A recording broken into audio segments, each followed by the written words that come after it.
Good evening, everyone. Welcome to Woodstock City Council, December 14th, 2023.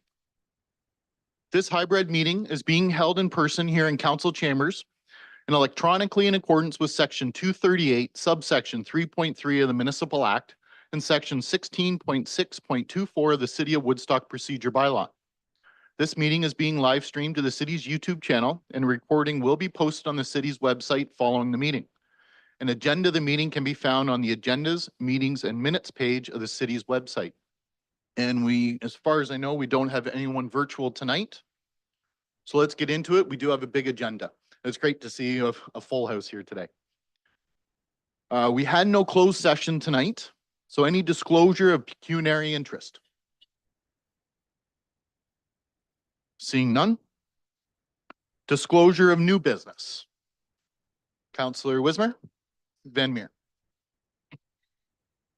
Whereas Woodstock City Council established the Mayor's Social Wellbeing Task Force and a Community and Social Wellbeing Reserve in 2023 in order to support initiatives that accelerate solutions to housing, mental health, safety, and addiction issues in our community. And whereas the task force has identified a warming center during the winter months as an important need in the community, now therefore it be resolved that Woodstock City Council allocates the remaining $30,000 from the Community and Social Wellbeing Reserve for 2023 to Operation Sharing to support the creation and startup of a mobile warming center. Thank you. We'll deal with that a little later on this evening. Any matters arising from the minutes? Seeing none. The minutes. Councillor Tate. Moved by myself, seconded by Councillor Lauder, that the minutes of the regular meeting of Woodstock City Council held on November 16th, 2023, and the minutes of the special capital budget meeting held on November 21st, 2023 be adopted. Thank you. Any questions, concerns with that? Seeing none. All those in favor? Carried. None opposed. Councillor Tate, additions to the agenda. Moved by myself, seconded by Councillor Schadenberg, that the following items be added to the agenda. Consideration of correspondence item 10D, Woodstock Public Library Board year-end surplus carryover. Thank you. Any questions from council? Seeing none. All those in favor? None opposed. Thank you for that. No presentations this evening, but we do have some delegations. So first up, we have 8A Marwood International, Mr. Gilbert. It is a delegation. My apologies. I said that. So used to planning. So Troy Solinger, please come forward. And anyone else that is planning to come with you. Steve Demare. Sorry, I hope I said that right. Welcome. We've never done this before, so bear with us here. Essentially, there's a PowerPoint put together that I think was submitted. Okay, on the screen ahead of you, can you see it on your computer screen and open it? Yep, there we go.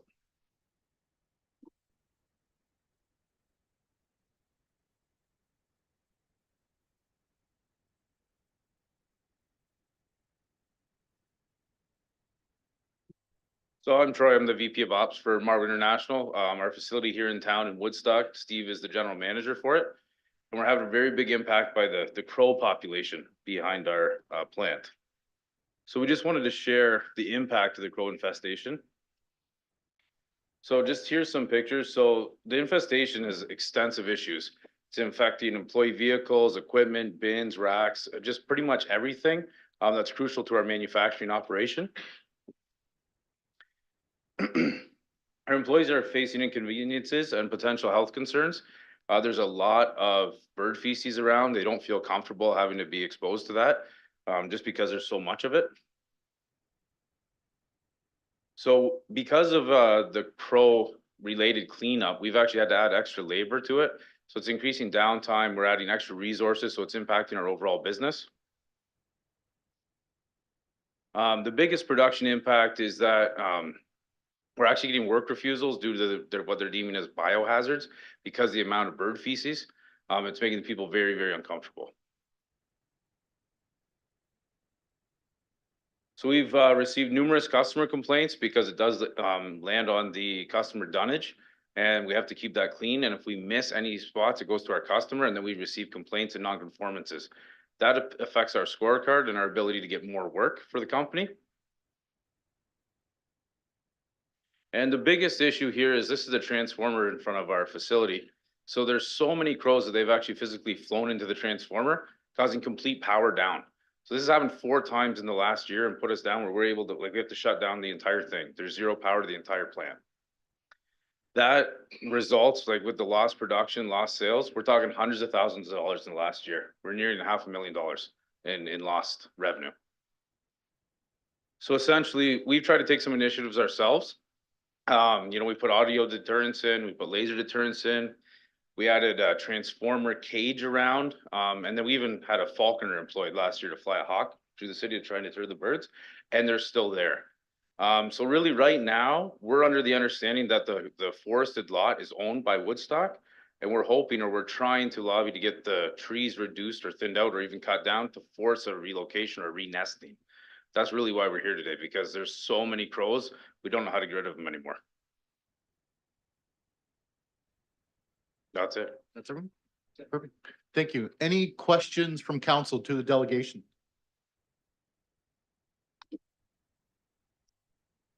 Seeing none? Yes? Yeah. Councillor Schadenberg? I saw the arm almost punching.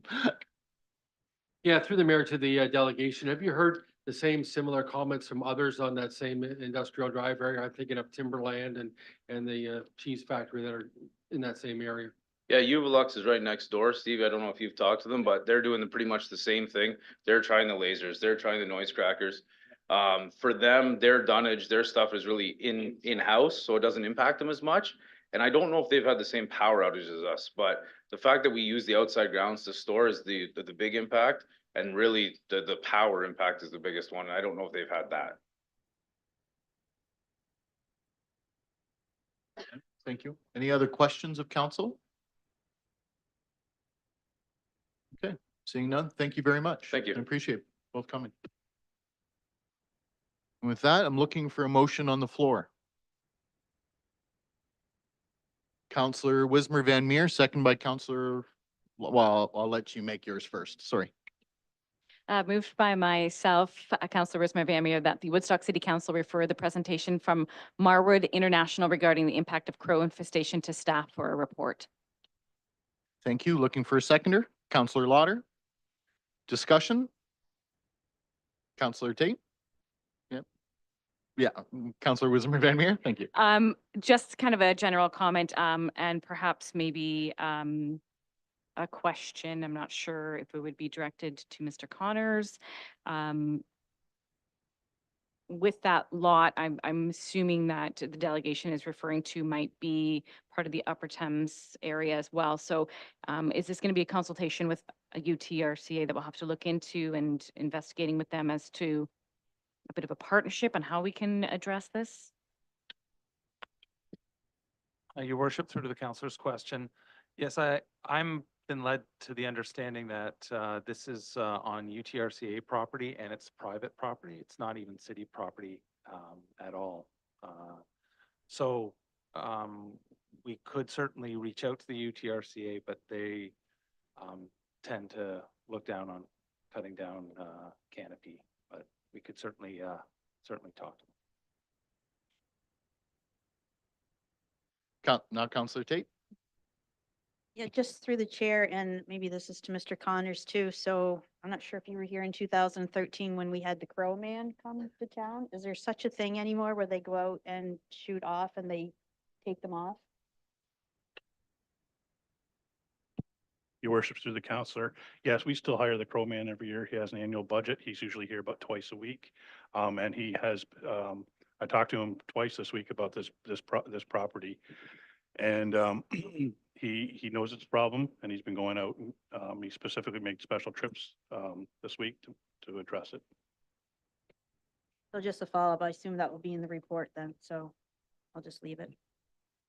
Okay, thank you. Councillor Lauder. That was my question too, because I know, I know how, what they're talking about is the flocks go over our house and I see them in the sky. It's black about 5 o'clock and and again in the morning. So I really sympathize with you on this. So thanks for coming forward. Yeah, thank you. Anyone else? Any other questions of council? Okay, seeing none. I'd like to say thank you for coming forward. Again, we don't know what we don't know. So without knowing there's such a bad issue, we know there's crows here in the city, but when it affects our businesses, it does matter. So thank you very much for coming tonight, especially when you're not used to it. It's not that hard. We don't bite. And with that, I'll call the vote. All those in favor? None opposed, carried. So that means we're gonna have a staff report brought forward of anything we can do, what options we may have, and present it forward. We'll make sure you get a copy of it as well.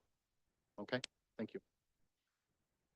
Next up with delegations, 8B, April Nix. Welcome. From the County of Oxford, of course.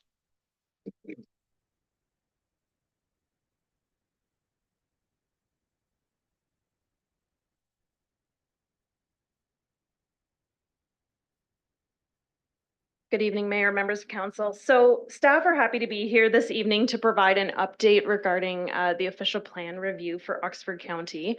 And I will just mention too that in Oxford, we have a singular official plan. So this official plan review and the update of the document is as much Woodstock's official plan review as it is the county or say Ingersoll's or East or Tavistock's. It's a singular document. So many of the policies that I'm going to touch on tonight are very much implemented locally, as well as have sort of regional or county level considerations built into them. We started the review of and updated the official plan in 2021. The first phase focused on updates to the agricultural policies. Those were adopted by County Council in May of 2022 and currently remain with the province waiting for a decision. When that amendment wrapped up with County Council, we did embark at that time with initiating the second phase on the environmental policies. From there, we've been focused on a background review and also dealing with and considering the impacts and implications of a number of different pieces of legislative change over the last year, including a review of the provincial policy statement. Any of the proposed changes as part of that review or other ongoing legislative changes that may have been outstanding have been considered by staff in the preparation of a policy paper that we've currently released. Overall, the policy paper walks through a number of the technical considerations, minimum standards and requirements from the province, as well as other local considerations and information to help inform updating our environmental policies in the official plan. There are 6 main topic areas as part of this update. The first one being natural heritage that I will touch on. And along with the policy paper, we've also released an updated background study. The Oxford Natural Heritage System Study, or ONHSS, is something you may have heard of before. It's been around since about 2006. It's typically been updated on about a 5-year turnaround. And so we've released an updated draft document that we're calling the 2023 system study. And this information has really helped inform sort of the background and basis of the natural heritage inventory countywide. And really the key takeaway from this report is that all of the remaining natural cover in Oxford is important. It all has some degree of ecological significance or role to play. And that really underpins a number of the directions that staff are proposing to consider as part of future draft policy at this point. And as part of some of those considerations, we are contemplating policy directions that would do more or potentially be more protective than the minimum requirements in the provincial policy statement. This could look at things like potentially protecting all wetlands or providing greater protection to, say, woodland areas than the minimums required by the province. We're also looking at taking more of a systems-based approach and incorporate considerations around connectivity and other components of sort of natural heritage planning overall. And this is also going to include a review and update of some of the other related implementation studies that happen as part of the development review process, including those for environmental impact studies or EISs. And this is an area that we were already proposing updates to, but we have seen change over the last year in the review of EISs. Previously, the bulk of EISs were reviewed by our counterparts at the various conservation authorities. However, this is a service area that the CAs are no longer able to provide to us. So looking at some of these changes, we're also trying to make sure that it sets us up for a consistent development review framework to continue to implement moving forward. We're also looking at updating the water resource policies, and this is an area that has seen some evolution since the last time this area of policy was fully reviewed in the official plan. Generally speaking, the types of directions that we're looking at in relation to water are focused on identifying and potentially addressing other gaps that exist either within planning policy requirements or other supporting and related legislation, including things like source water protection requirements. We're also looking at potentially including greater direction around education, outreach, and stewardship components in relation to water, and also looking at opportunities to further encourage or establish greater water conservation and efficiency measures, either as part of development or through supporting other various municipal programs. As part of the water policies, we are also looking at updating the stormwater management policies in the official plan. This is an area of provincial policy where we do need to have something in the OP, but we also recognize that this is very much an area of area municipal jurisdiction. So we've already started having some initial and preliminary discussions with staff, including staff here at the City of Woodstock, as we're wanting greater input on what these policies ultimately should look like and how to make sure that they work. So while we're considering providing greater direction in a policy framework on permitting things or encouraging things like low impact development where it's appropriate, we want to make sure that that policy framework ultimately still reflects that it's the area municipalities that would have jurisdiction over standards and making the decisions of where and how these things get built. So similarly, we're also looking at updating the open space policies, and this includes requirements pertaining to the planning of both parks and trails. And again, we recognize that there's also areas of area municipal jurisdiction here. Some of the updates we're contemplating for the open space policies in relation to parks are in response to other changes we've seen around park planning and limitations to park planning through Planning Act updates. So we're trying to make sure that the policy framework is identifying needs for parks and the considerations for parks as early in the planning process as possible in order to help respond to some of those other changes that we've seen under the Planning Act. In regards to trails, right now the official plan is largely silent in relation to trails, and the types of policies we're contemplating here primarily focus on recognizing where trails would fit in a planning framework and making sure that there's appropriate mechanisms to make sure that trails are considered as part of development, including some of the earlier studies that happen like secondary planning to make sure that those things are being built in. But again, the intent here is not to try to establish standards. Those types of details would be left up to the municipality with jurisdiction. So if it was going to be a City of Woodstock trail, City of Woodstock standards would apply. If it was going to be a county trail, then it may be the county standard. We're also looking at updates to soils. Overall, the bulk of the soil policy updates are really focused on recognizing some other legislative changes that the province has brought in dealing with regulating excess soil. And that's really sort of the fundamental focus point for these updates. We are also looking at natural hazards. So there's 4 broad categories of natural hazards identified in provincial policy. There are some existing gaps within our current OP policies for some of these. So we are looking at bringing in policy in relation to things like unstable bedrock or karst topography. Really what this is making sure we have the correct geotechnical requirements for engineering studies in place to make sure that the bedrock where development's proposed is being appropriately identified and assessed. And if there's mitigation or a different engineering approach needing to be incorporated, that those mechanisms and triggers are in place to make sure those reviews are happening. We're not proposing substantial changes at this point to the flood policies in the official plan. This is one, however, we are continuing to monitor because there are further outstanding changes with the Conservation Authorities Act. So we're working with our counterparts at the CAs to try to understand if we may need to pivot depending on any new information that may be coming available going forward. And then the final topic area we're looking at is air quality, energy efficiency, and climate change. So the climate change lens is something that's a bit new to the official plan, in part given the vintage of the OP document that we have in Oxford. So we're looking at putting in a framework that embraces some of the direction that comes from provincial policy in relation to climate. But overall, a lot of the policies that we're talking about are really intended to be enabling policies. So there'll be policies that encourage and make connections to some of the other ongoing discussions that have been happening across the community around things like planning for density and housing, and trying to make sure that we're doing that in a way that maybe also helps achieve sustainability opportunities, but also continues to make sure that we're thinking about creating great places to live, work, and play.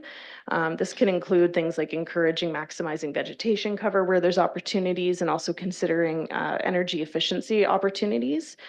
Similarly, we're also looking at updating our energy policies in the official plan as part of this as well. And that's including looking at some changes in technology that are happening and making sure we have planning policies and clarity in place for things like battery storage facilities, which is a bit of an emerging technology.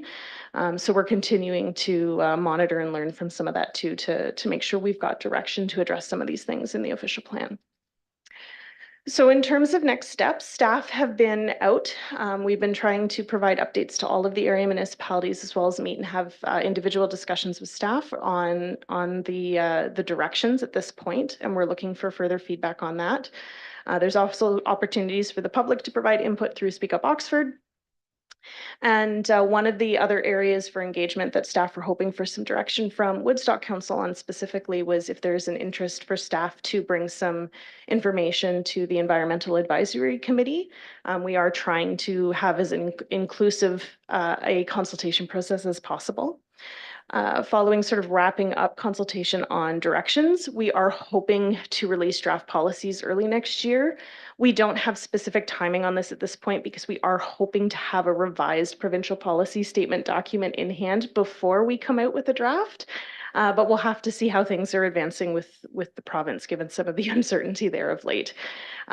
We are hoping that we can be to a point with a revised amendment for consideration with County Council by the end of next year, but some of this may shift a little bit depending on how consultation goes, as well as other considerations or influence that updates from the province may also have. So with that, I'm happy to answer any questions. Thank you. Any questions of council? Councillor Schadenberg. Yeah, thanks for being married to our delegation.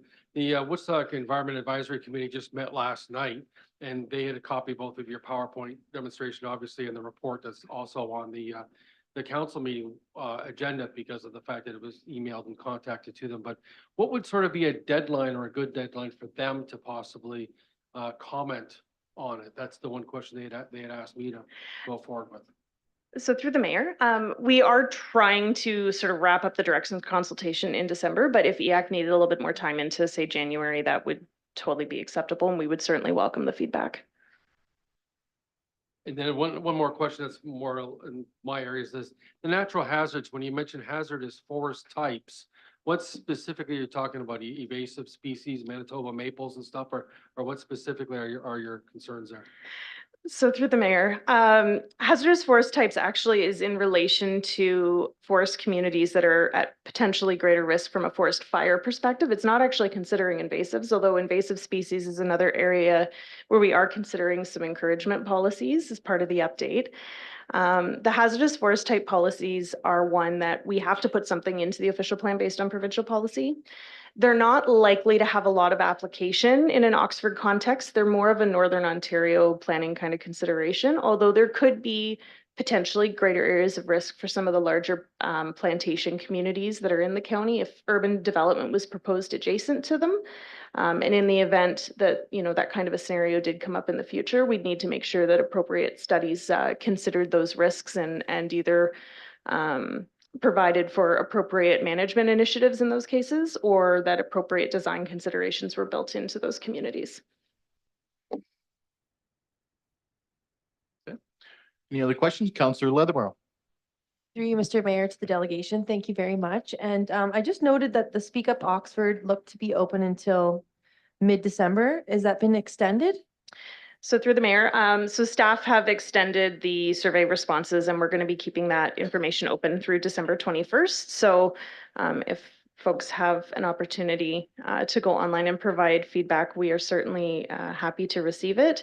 There's also contact information for staff on the Speak Up Oxford page too. So if somebody had questions or comments even over the Christmas holidays, they'd certainly be welcome to email those thoughts to staff directly. You took my question away. Any other questions of council? Who's next? Oops. Okay, no, seeing none. Thank you very much. Looking for a motion on the floor. Counselor Leatherborough, Moved by myself that Woodstock City Council receive the presentation regarding the official plan update for the environmental policies as information, and further that City Council directs staff to include WEAC as part of the engagement on the suggested directions for the environmental policies, and further that City Council advise planning staff to proceed with preparing the consultation draft of the environmental policies based on consideration of the comments received and initiating the formal official plan amendment process and related public and agency consultation. thank you. Looking for a seconder. Counselor Schanberg, discussion? Or questions? Seeing none. All those in favor? None opposed, carried. Now, consideration of planning reports. ZN 8-23-14, Mr. Gilbert, welcome. Thank you. This application is a pretty straightforward zone change to rezone the property from R1 to R2 to allow for the replacement of the existing semi-detached or single detached dwelling to a semi-detached dwelling. The property is at the west side of Dover Street between Walter and Parkinson Road. The proposal does comply with the R2 zone provision, so the zone changes to a straight R2 zone, not a R2 special zone. The semi-detached dwelling is permitted in the low-density residential designation, and the applicant's providing all of the required parking. As such, staff recommends support of the application. Thank you. Any questions of the planner? Counselor Schanberg. I guess really not a question, but more of just a statement that it's nice to see this property that unfortunately had a fire in it about a year and a half ago at 132 Dover to be redeveloped. I was talking with a lady that lives across the street from it, and she was talking about the night the fire happened and whatnot, and was glad to see that the property is getting sort of repurposed and rebuilt on that street. It's certainly an eyesore if you drove by it now, what it currently looks like, because the house has not been raised. Any other questions or comments? Seeing none. All right, looking for a motion on the floor. Counselor Leatherborough. Moved by myself that Woodstock City Council approve the application for lands described as Plan 214, Part Lot 414, as in 458207 in the city of Woodstock to rezone the subject property from residential Zone 1 R1 to residential Zone 2 R2 to facilitate the construction of a semi-detached dwelling, and further that any comments received from the public were reviewed and considered before the decision was made in relation to this planning matter. Thank you. Looking for a seconder. Counselor Martin. Any further discussion? Seeing none, call the vote. All those in favor? None opposed, carried. Thank you.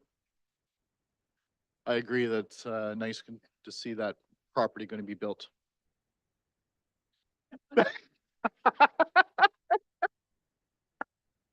Couldn't have timed that any better. Mr. Gilbert, ZN 8-23-12, 29 Clark Street. Thank you. This again is a zone change. This application seeks to rezone the property from C1, which is a local commercial zone, to a special C1 zone to allow for a business and professional office on the property. The applicant intends to repurpose the existing building, which has been vacant for some time, for a business professional office. The proposal would appear to have sufficient space for parking. And the staff are satisfied this is appropriate in this instance because we're only one block north of Dundas with a number of service commercial uses and the existing commercial sites longstanding. Given this, staff recommend approval of the application. Thank you. Questions of the planner? I know some questions were asked Monday night at the planning meeting, but seeing none, I'll look for a motion. Counselor Lauder, second by Counselor Martin. Thank you. I'll move that Woodstock City Council approve the application for lands described as Plan 174, lots 1 and 2 in the city of Woodstock to rezone the subject property from local commercial zone C1 to special local commercial zone C1-10 to add business or professional office as permitted use in the subject lands, and further that any comments received from the public were reviewed and considered before the decision was made in relation to this planning matter. Thank you. Any further questions or discussion? Seeing none, all those in favor? None opposed, carried. Next up, we have consideration of correspondence, and Counselor Schattenberg has requested something added to the agenda. Counselor Schattenberg. Yeah, the motion is that Woodstock City Council support the resolution from the town of Perry Sound requesting the provincial government make an amendment to the Legislation Act 2006 to permit online publications as an acceptable means of complying with public notice requirements. And further, this resolution be circulated to the Honorable Paul Calandra, Minister of Housing and Affairs and Housing, the Honorable Ernie Hardeman, Oxford MPP, and the Association of Municipalities of Ontario, AMO. Thank you. Do we have a seconder on the motion? Counselor Wismer Van Meer. Counselor Schattenberg, would you like to talk to this? Yeah, I guess the idea is just to make sure that any kind of a public notice can now legally, because we want the province of Ontario to pass the legislation to permit it on social media and other places. I think what we've seen, unfortunately, and I say it as a former sports editor, the Set Review in the 1990s, I know a long time ago, but it's very difficult to sort of reach the public to the Woodstock Sentinel or the Oxford Review. And it really is time to sort of say to the province of Ontario to sort of say, well, that maybe social media or Instagram or some of these places might be a better way to actually reach people for news and public notices for even things like, especially for things like planning matters about what's coming up in a municipality for, say, a new subdivision or important severance or zone change. Thank you. Any other thoughts or questions?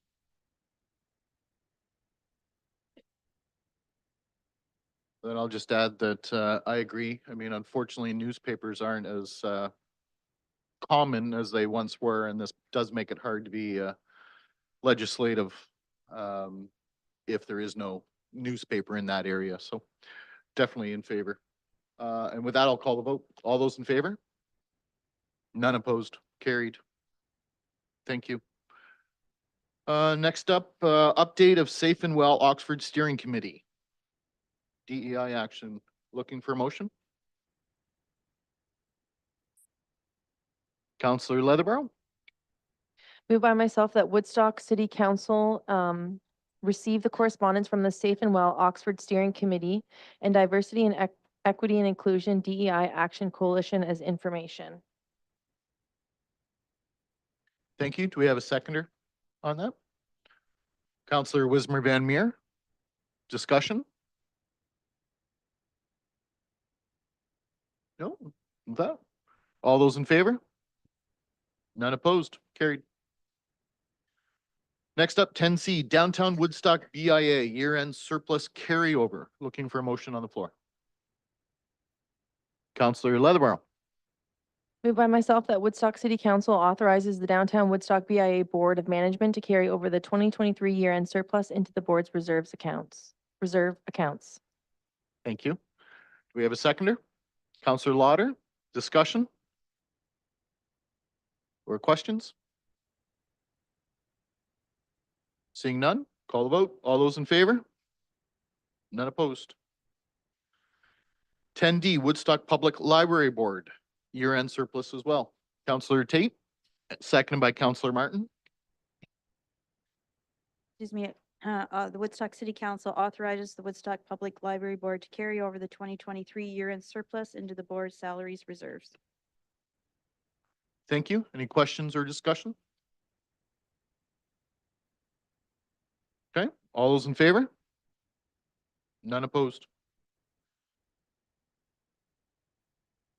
That's it for correspondence. No staff presentations tonight, no mayor's reports, no counselor reports that I'm familiar with. But we do have some department reports. We'll start with administrative services. 14A1, 2024 interim tax levy. Counselor Lauder. Thank you. I'll move that Woodstock City Council approve the interim tax levy for 2024 and that the necessary bylaw be approved. Thank you. Do we have a seconder? Counselor Leatherborough, discussion or questions? Seeing none, all those in favor? That's carried. Next up, 14A2, temporary borrowing bylaw. Looking for a motion. Counselor Martin. Thank you, Mayor Accioni. That Woodstock City Council authorizes the temporary borrowing to be a maximum of $5 million for the year 2024 and that it be and the necessary bylaw be approved. Thank you. Looking for a seconder. Counselor Schattenberg, discussion or questions? No? With that, all those in favor? None opposed. Next up, 14A3, statement of revenue and expenditures and statement of capital expenditures for ending November 30th. Counselor Schattenberg. Motion that Woodstock City Council receive the statement of revenue and expenditures and the statement of capital expenditures for the period ending November 30th, 2023 as information, and further that council approve the change to quarterly reporting beginning in 2024. Thank you. Looking for a seconder. Counselor Tate, discussion. Counselor Schattenberg. I guess further a question through to Diane Campbell administration that the idea being if it's a quarterly, that's January, February, March, and you report it therefore in the middle of April, what happened in the first quarter, or would you actually wait till the middle of May, therefore maybe get more accurate information as to what happened based on carryovers and not all monies being spent or received by say the first 3 months of the year? Because even now we're always sitting here with some sort of a carryover and things are extending from 1 month to the next. Your worship, through the councilor's question, it would be January, February, March, and that would be reported in April, the first meeting of April, depending on the timing, it might be the second meeting, but that would be the plan, and then we would do the next quarter, should come in July, the final third quarter in October, just to try to reduce some of the paper on the agendas, et cetera, on the link. Thank you. Any other questions or comments? Seeing none, I'll just say I simply like this as well. One less thing to add and typically quite informative as we go along and just as easy, I think, to look at this quarterly instead of every month. That way we have a better picture as we're going along. With that, call the vote. All those in favor? None opposed. Thank you. 14A4, items be carried over year end. For motion, Counselor Lauder. Thank you. I'll move that Woodstock City Council approve the request to carry funds over the year end as listed for various capital and revenue fund projects, and that these funds be recognized as a prior year commitment or a reserve contribution as appropriate. Thank you. Looking for a seconder. Counselor Tate, discussion? Seeing none, all those in favor? None opposed, carried. And of course, now we're up to 14A5, adoption of 2024 capital budget and 2025 to 2028 capital forecasts. So there's some staff motions. Looking for motion on the floor. Counselor Tate. I'll move that council approve an increase to project ARE 0025 new arena in 2024 in the amount of 10,000 to a total of 50,000 to be financed from the reserve for capital projects. Thank you. Do I have a seconder on that? Counselor Leatherborough, discussion? Or questions? Sorry. Counselor Schanberg? Yeah, from the mayor through to Brian Connors and Parks and Recreation, just a quick explanation on this. I'm sure it pertains to something to do with a feasibility study.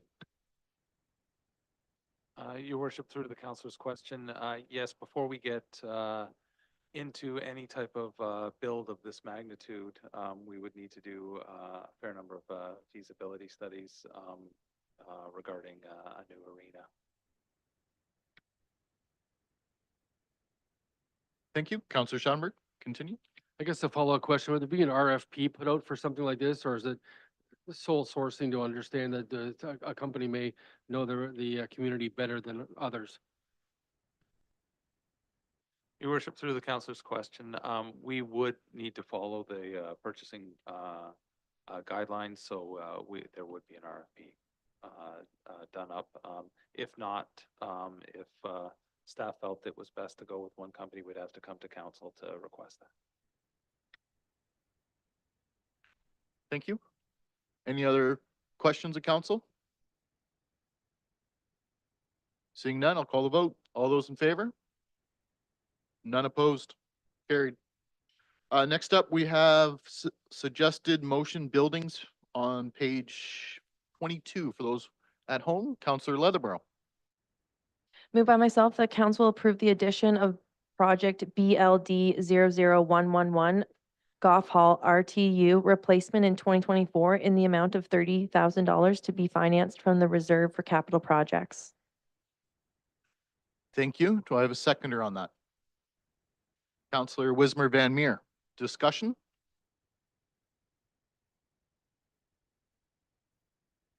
Seeing none, we'll call the vote. All those in favor? None opposed. Carried.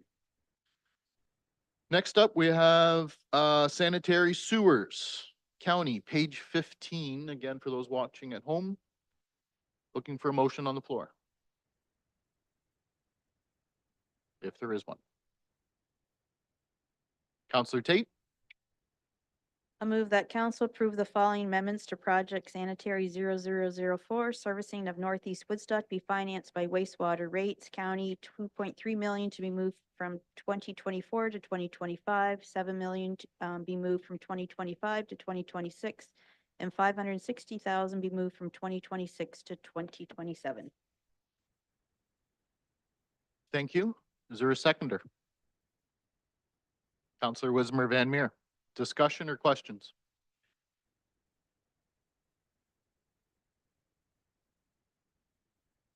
Then I would ask if Mr. Dahan would mind speaking to this, just for those watching at home. It looks like some big numbers, so thank you. Your worship, yes. Staff re-looked at the scheduling for this project and came to the conclusion that realistically, we probably wouldn't be out to construction in 2024. And that's why we decided we didn't need the money for the construction then, so we pushed everything back a year. Perfect, thank you. Any other questions before I call the vote? All right, all those in favor? None opposed? Carried. And next up, we have a counselor motion. Counselor Lauder? Thank you. I put a motion forward regarding the downtown revitalization project that was included in the staff report. I will instead be moving a motion to consider this project in March when we have a better idea of what our 2024 operating budget looks like. The motion I'm putting forward that the project INF 00138 downtown revitalization be removed from the 2024 capital budget at the 2025 to 2028 capital forecast and consider at the regular meeting of the council held on March 21st, 2024, when council will have a better understanding of the overall tax levy increase in 2024. And further, that staff be directed to prepare a report for the March 21st, 2024 council meeting outlining options to reduce the scope and the cost of the project. And I'll speak to it. Yeah. We'll see if we have a seconder first. Counselor Tate, Counselor Lauder. Would Thank you like you. to speak to it? I'm requesting this deferral in order that we all get our questions answered in a report from staff outlining the scope and options for this project. I'm not asking that the project be canceled. With the increase of 16.7% budget from the county council, which forms a portion of our tax bills, we have not deliberated our revenue operational budget, so have no idea what the requirements might be. I want to be cognizant of our citizens, considering those who have to renew their mortgages at higher interest rates, and for those just keeping up with the everyday cost of living, food, rent, etc. It isn't that councils in the past have not done anything on trying to do things for the downtown. Once the TriStar building is demolished, we will have spent approximately $5 million. So I just want to say that we have been working diligently to try and get this form so that in future we can go ahead and do what is what we've been looking at. So I'm just asking for this deferral. Thank you. Thank you. Counselor Tate, as seconder, would you like to speak to this? So I'm supporting the motion because, as probably everybody's aware, we had a massive increase last night or yesterday at county council. So an increase of almost 17% to everybody's tax bill. So I'm very concerned going forward. And because we don't know the final total, what's going to be for Woodstock. So I think it will impact what we're able to do. So as of tonight, when I read it, I was like, oh, but then when it comes forward in March, we may be able to do more than what we think we can tonight, because maybe our tax increase won't be as bad as what we think it may be. We don't know, but I'm very cognizant that right now, most houses are going to have a massive increase from the county. And I, in good conscience, I can't add to that right now without knowing what the final impact will be. Understanding, yes, we need to do some work downtown, but exactly what we need to do between the wants and needs is extremely important to me and very responsible to the taxpayer, because when they get that hit from the county, I think people are going to be shell shocked. And not only is the cost of living gone up, but also the federal government passed EI is going up, CPP is going up, old age is going up, and that's all going to take effect in January too. So we need to be careful. Thank you. Okay. Thank you. Counselor Leatherborough. Through your worship, I believe our procedure bylaw lets us speak for 10 minutes, so I'm hoping I don't take up 10 minutes. But I did check that earlier today. So thank you to Councillor Tate and Councillor Lauder for your comments. So I have prepared a few things. I'm not prepared to support the deferral. I think we should approve the capital budget today as it is, because I think this project cannot wait any longer and it should not be delayed until March. I've prepared a list of reasons why. All of this was heavily reliant on staff. So thank you so much for the staff time, because it was lots of diggings into years of past commitments to the downtown. So I have sent this to all of the councillors, so they have the numbers, everybody's well aware. But I will be kind of reading it verbatim. So the city of Woodstock has undertaken a number of steps in recent years, which are focused on sustaining and improving its downtown. For example, downtown design guidelines for redevelopment have been created in brackets 2011. A streetscape sustainability and asset management plan, brackets 2014, has been prepared. A strong community improvement plan, bracket 2011, exists. And most recently, City Council has adopted a comprehensive downtown development plan, bracket 2020. One of the top priorities identified in the downtown development plan is the creation of a streetscape master plan, brackets completed and adopted 2022. And so I relied on the administrative services. Diane, thank you so much. The Streetscape Sustainability and Asset Management Plan done by Dillon Consulting in 2013 costs was $40,704. Downtown Development Plan done by Fawton Consultants in 2019 and 2020 cost was $93,021.01.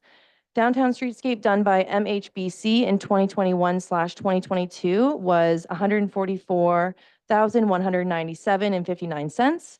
Downtown revitalization done by MHBC in 2023 was 115,765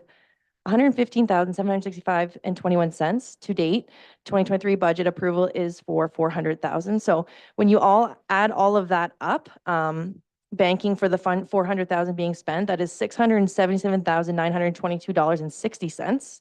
If you deduct from that, the 115,000 I mentioned, it's 562,000, so over $500,000. I graciously asked the Public Works just to provide me a rough estimate on repairs in the downtown, and what was given was an approximate of $30,000 to $60,000 per year spent from 2014 to 2020. So on the cheaper side of that, I did 30,000 times 6, so that's 180,000 over 6 years. I was able to look through the strategic plan from 1997, 2013, and our current strategic plan that was revised through the strategic realignment workshop held in March of this year. I could certainly pull multiple things from each plan. However, I am cautious of time, so I'd like to draw your attention to a few different points from each strategic plan. The 2023 realignment workshop, which also included community consultation and feedback, states the public's top 5 objectives. Number 3 of the top 5, also known as Objective 7, enhance the vibrancy of downtown, came in at 45.92%. It should be noted that this was also Council's second priority out of Council's top 5 objectives. This information can be found on the City of Woodstock website.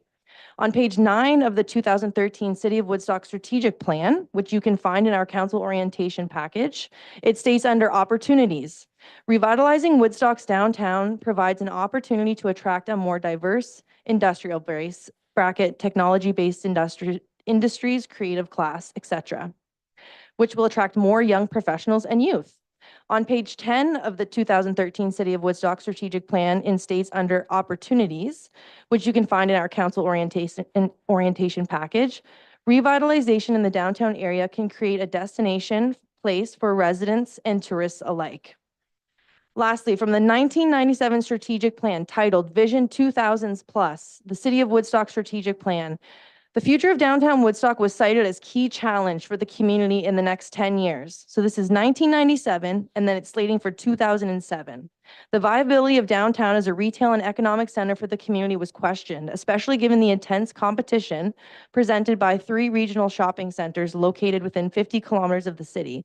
Further, there were many comments regarding the potential of the downtown to serve as the social or cultural center of the community, since a number of new public spaces have been either restored or redeveloped in the downtown in recent years, i.e. Market Center, Museum, Fire Hall, sidewalk improvements.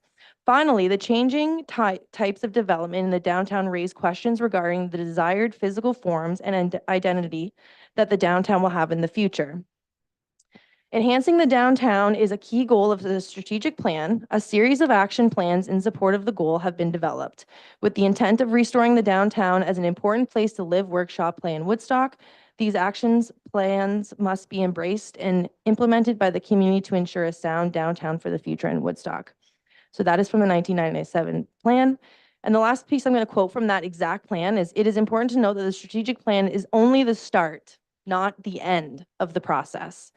And so when we're talking about debt and the cost of living, I completely understand everyone's stress. I'm not going to speak to what happened across the street because I don't sit at that table. But the debt that I carry is that this debt has not been fulfilled. And so whether we push it off to March, which let's just say whether it's more expensive or less expensive, it's not going to get done in 2024. Even at best, we hope that it'll get done in 2025 if we're all agreeing on the dollar figure. And so lastly, when I think about debt, I think about what would entrepreneurs think. The downtown is the entrepreneurial district. And when I think about debt, entrepreneurs don't look at it as a negative. They look at it as an investment. And they have invested downtown for years, dating back to 1997. So I thank you for listening to me, because I cannot imagine delaying this. If you don't want to support the project, I think I could live with that better than delaying it, dragging it out, because people in this city have waited for a very long time. And The last thing I say, I did bring my literature because I printed 15,000 pieces of literature and knocked on over 7,000 doors. And right here on this literature, it says smart downtown growth. Over the next 4 years, our downtown must be a top priority. And I came out with the most votes. So I know I've got an ear to the ground and this cannot be delayed. And thank you for listening to me. Thank you. Anyone else? Counselor Lauder? When this project came to us, when we finally got it after 2022, and on our budget this time is 17,363,000 that is anticipated that will cost us. And it's saying, it said that that will cost us $26,605 dollars and 375,000. That over the 20 years. So it's 6.5 million that we're asking, that's asked for in this, our request in the capital request this time is for the street area from on Dundas Street area, tearing out a street that has, that I'm told from the engineer's office, that it has 15 to 20 years lifespan left. It was just done 5 to 8 years ago. I can't, in all consciousness, say that I want to see that street ripped up when there's many other streets in the city. And just looking at Wellington Street, south of Dundas, to Main Street, that's like going down a plowed field. It's terrible. That's in the BIA district. Some of it is anyhow, for sure, the first block. Not sure about the second one. So that's where I have an issue here. And that's why I would like to see, we've had a lot, there's been emails going back and forth. We're getting different views on it. We all have different views. And that's why I'm asking for a deferral to get a complete report from staff. So that's what I'll say about this. Thank you. Thank you. Counselor Tate? Yeah, through Chair, and just to make it clear, and I don't think any of us mentioned it, the 6.5 million is to do the sidewalks, the curbs in the street. That's it. So the public is aware.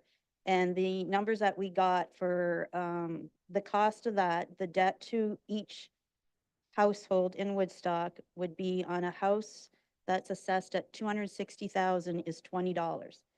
So for my house, that's going to be about $50 for the year, which is fine, but I represent 50,000 people. I don't represent just the people that have businesses downtown. And my concern is after, and all of us should be concerned of what happened yesterday in county council, because it affects every single one of us and it handcuffs us at city council. So that tax bill yesterday is $154 for every household for a house assessed at 260,000. So how many houses do we have assessed at 260,000? Not too many. So for somebody, for me, it's going to be $400 on my tax bill. And that's just an average house. And then we add this project, it's 50. And we haven't even touched the revenue budget. So that's why I'm concerned going forward. I think we need to know what the final outcome of both of our budgets is before we make this decision. And this is for a street that was just paved 5 years ago. So I have some concerns. I think it's important that we do work in the Museum Square. I think the best thing for the businesses is to have people downtown, but we have to figure out how to get them downtown. And I think that's why we've been spending all this money tearing down the buildings so we have a center we can attract people. So I think we missed all that. Nobody said what this project actually was, and I would request a recorded vote. Thank you. Counselor Martin? Okay.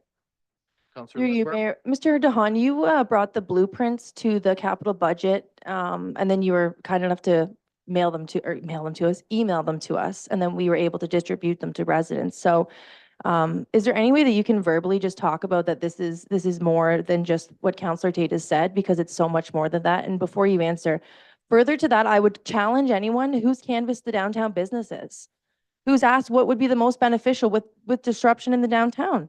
The street, they're gonna have more in front of their storefront and the curbs are gonna be gone so people can actually get out. There's so many accessibility issues. So I'm just saying, like, let's be cautious. Again, it's not a jab for a jab. Like, it's crazy that we could be approving a project for downtown like every other municipality that's almost 26 million plus interest. We're doing it smart, phase over phase, year over year, and we're still getting pushed down.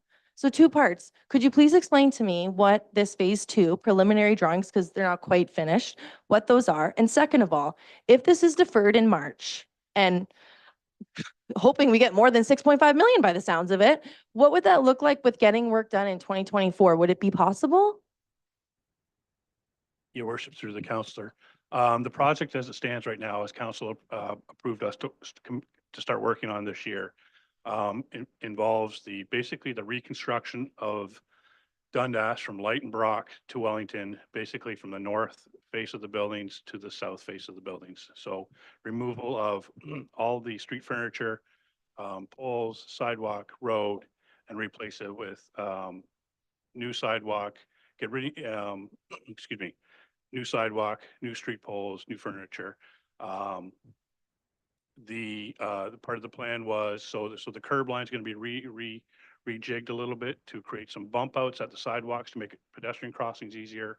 The barrier curb would be removed in order to create, it would eliminate where people want to put patios outside right now. Right now, if a business wants a patio outside in front of their business, they have to create a wooden walkway so that people don't have to step down off the barrier curb.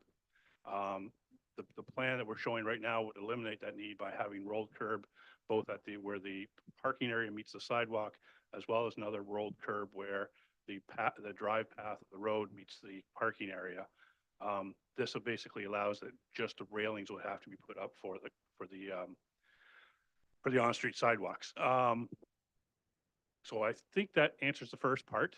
The second part, if council were not to make a decision this evening, we would continue as normal, continue working on the plans as we were directed in the past.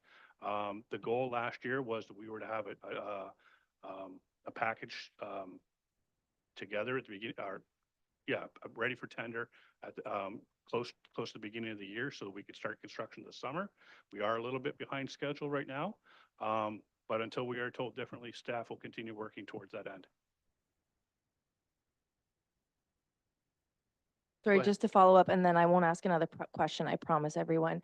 But that's still my question, is that if we had all of it all in or things were taken out, if it was ready to go, I just can't see us approving whatever it's gonna look like in March, and then business owners downtown will see some type of construction hypothetically end of July after Street Fest. So I just wanna be sure I have the right information.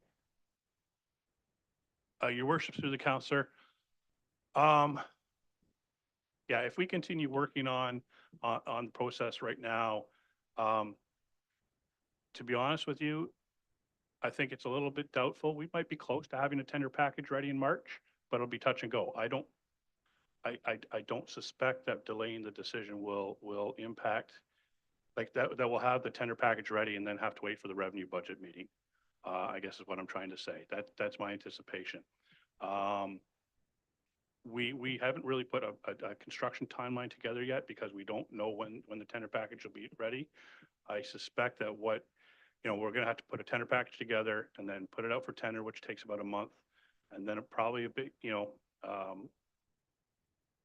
contract probably won't start the project for another month. So based on when that pushes us back to, we may end up, for the start date, we may up not doing the whole section from Light.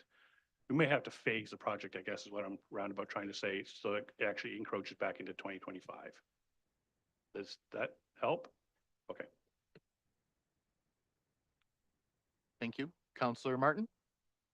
Thank you, Mayor Accioni. I appreciate the comments that have been made so far. Personally, I think that our downtown businesses we owe them an explanation so that they can understand what the next steps are. I feel like this can has been kicked down the street multiple times, and that it is time for us to make a decision.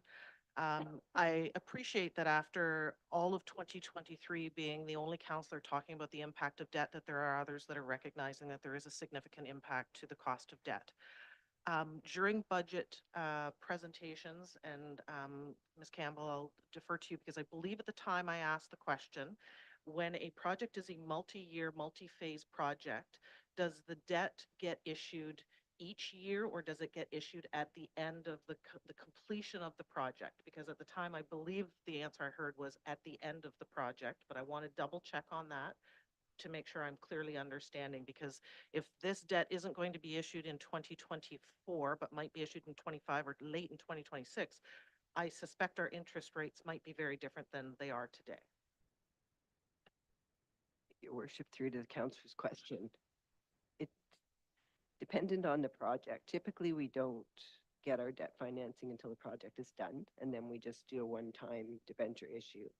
We are also set up for construction financing, which means we can draw, and it will just depend on the cash flow of the city at the time, whether we need to draw on the debt early or not. That answer your question? So just a technical question, maybe between Mr. DeHaan and Finance. If this was a multi-year phase, is each block its own project, or, you know, block A, block B, and so therefore a project is 1 year at a time? And then it's a technical question, but I'm just trying to understand what is the potential debt impact to us, worst case, best case? Your worship, through the counselor. Right now, as I mentioned, I think staff understands the directive was we wanted to get all the construction done as one project in 2024, sorry. From Light to Wellington. As I alluded to, so that's the goal we're looking at right now, that it would be one project. If we find that,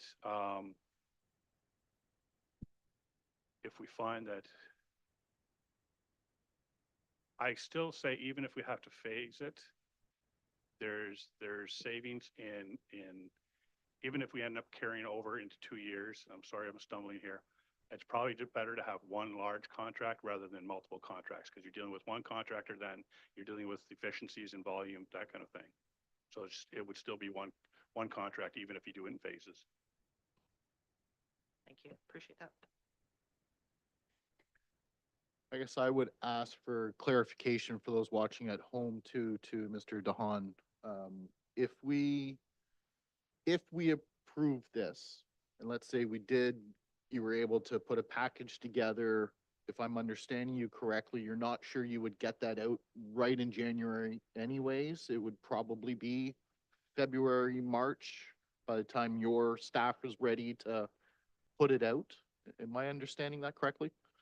Your worship, through the council, that's correct, yes. Okay, so, and then the next part would be, what would be the expected, I know we haven't got any responses back yet at this point, but as far as phasing for the business owners, when you say we want to do it as all one project, are you saying we would tear up the entire road, both sides of the street, all sidewalks, everything all at once, and redo it all at once, or phasing within that period? Your worship, your worship. That's actually one of the details that we figured out at the very end of the project, considering, little intricacies like where it makes sense to stop and not, as well as that's when we'll be looking at access and how to keep the stores open. So that's gonna be to be honest, that's gonna be one of the last things we'll probably do. The actual contractor, if we put it out as one large contract, the actual contractor might have a lot to say about that also, what works best for him. I guess where my head's at, and speaking to a lot of the business owners, is like to see some kind of staggered, so one side of the street can stay open, for example, kind of finish up, then the other side of the street, because not everyone has rear access as readily as available as others, so for what it's worth. Yeah, your worship, when we first started this project, I was kind of thinking of 3 kind of sections going from west to east. And I'm kind of more leaning now towards what you were just mentioning, kind of going to north versus south kind of plan. Okay, thank you. Yeah, Councillor Tate? Further to that, all the downtown businesses I talked to were concerned about it getting done all at the same time if it passed, because it would be a killer. especially after coming out of COVID. And just talking about if it went to tender, I'm just curious if we deferred it. Nobody has an answer to this, but just so everybody's aware, all construction has basically stopped and everybody is starving for work. So I know even municipal contracts, there's all kinds of contractors that are bidding on work from everywhere.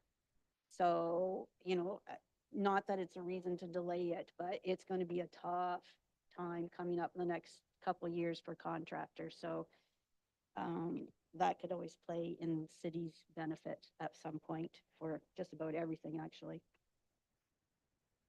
I think it was Counselor Lauder first. Thank you. Through the mayor to Mr. Dahan. One of my big concerns is about the pavement being torn up when there's 15 to 20 years lifespan left there. Is there some way that this project can go ahead without having to tear out all that pavement? Because to me, that is just sinful. Your worship, through the counselor. If council wishes to keep the existing pavement, certainly the plan would look a lot different than what we're currently working on. Right now, the plan has, as I mentioned, some bump outs at intersections and has slightly different curb alignment where the sidewalk is meeting the parking areas than is out there on the street right now. As well, there's because we're hoping to replace the barrier curb with 2 rolled curbs. Once you remove the barrier curb, you have to remove the road because of the elevation difference in the two different types of curb. So if the idea is to save the pavement, the road, you basically then have to save the barrier curb. So all the work that would then happen would have to be restricted to behind the barrier curb. So between the curb face and the building face.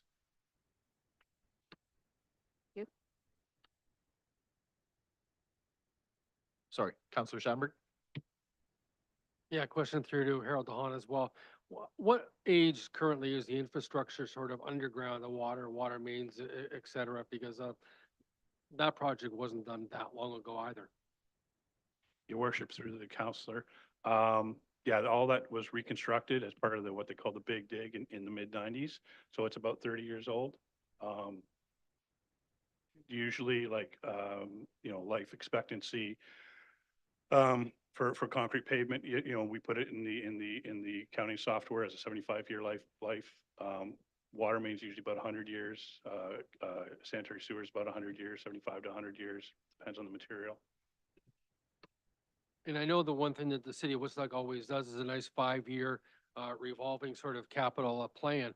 And Councillor Lauder had mentioned Wellington Street South. Well, from Dundas to Maine, it's not projected, and I know we could always change it, but it's not projected to be done until 2028. And if you drove down Wellington South now from Dundas towards Main Street, you would see, as Councillor Lauder would certainly agree to, and I would certainly agree to it, is quite frankly that asphalt itself is in atrocious condition. And if the sewers don't have to be replaced until 2028, can you do it? Shave and pave on that street just to make it look better, because it would be a shame to spend $6 million on Dundas and then have Wellington Street South look as bad as it does till Main Street until 2028. Your worships, through the counselor. I'd have to check, but I'm pretty sure the Wellington project includes some underground work. But also Wellington got pushed back a little bit because of the anticipated work on the Van Ave Bridge that the county's doing next year. It was originally pushed, it was further up, but we thought there would be some traffic congestion problems, so we pushed it back. And I guess one last question then, would it be possible then even if you have to replace the whole asphalt at some point in time, that as the construction work went on, you could sort of say, well, Dundas Street will be westbound only during construction and eastbound can find another way around it? Because I think, again, it doesn't matter if you're in favor of this or against this project happening in 2024. The fact that the transportation would be such a negative effect on the merchants would be difficult. Your worship, through the counselor, yes, that's one of the thoughts we're working on. That's kind of why I've also, along that line, kind of started thinking instead of phasing from west to east, possibly north to south, because then you can keep a lane of traffic open. Was there somebody else with their hand up? I'm sorry. Counselor Wismer Van Meer. Just a general comment. I'm not going to repeat what's already been said by others, but I'm not in favor of the deferral only because I don't want to keep delaying this project. I have spent the last 24 hours talking to about 8 different business owners multiple times, and some last week as well. And I was surprised to hear how many were actually in favor of, and multiple times I heard the line, just rip the Band-Aid off and let's get this done. So I think for myself, if the deferral goes forward, that's better than nothing. And that's going to be decided here. But if this deferral does go forward, I hope it allows council and city as well to, and staff as well, to just speak to some of these business owners and see what is priorities to them in what they would like to see. I have sent emails to as many of them that I possibly could get a hold of, and they, all of them have different concerns and different things that they would like to see, but every single one came back with, they would prefer to see the streetscape addressed before anything else. They just feel that the sidewalks especially are a major concern. I watched a gentleman fall right in front of City Hall yesterday, and we had to call an ambulance to take him away. He fell face first on our sidewalk. They're dangerous. We need to address that problem first and foremost. So we need to get this figured out and done. I don't think that the deferral is going to get us what we want. I understand what happened across the road we have to think about, but we also have to think about what benefits our community as well and what needs to be priorities. And as much as our business owners are one group of the community, they're a very large part of our community. They give to our economy, they hire people. It digs really deep, and that is why I'm really paying attention to what they're saying and taking that into consideration, making this decision. Thank you. Counselor Martins remembered what you wanted to ask. No, I just want to reiterate what Councillor Wismer Van Meer, when my phone started ringing earlier in the week, I expected business to say, please don't, we're just recovering from the pandemic. We can't afford to have our street closed for a whole summer. That's what I expected the phone calls to be about. But as I returned phone calls, it was like, please go ahead. Like you said, rip the Band-Aid off. Let's go ahead. Let's do this, revitalize the community, bring more people downtown. That's what business owners are asking for. And so I would agree, I'm not supportive of the deferral. Do I like spending $6.5 million? Absolutely not. But do I think that investment in our community will pay off? Yes, I do. Thank you. Any other thoughts, questions? Well, then I will add a little bit. This has been tough. This is one of those decisions that I think really will make a term for us. I've been sitting on this council in a different seat for 9 years, and this is something we talk about every single year, downtown. It comes up every single year. We've been talking about different things. And yes, 2024 was the year that it was decided we're finally going to get to start on this. After sitting in council yesterday at county council and getting that, it was very disheartening. I got to say, I walked away and I was really disappointed in council and not fighting a little harder on trying to shave where we can and do maybe a little less. So, and then of course, when we come up with this is right in my face.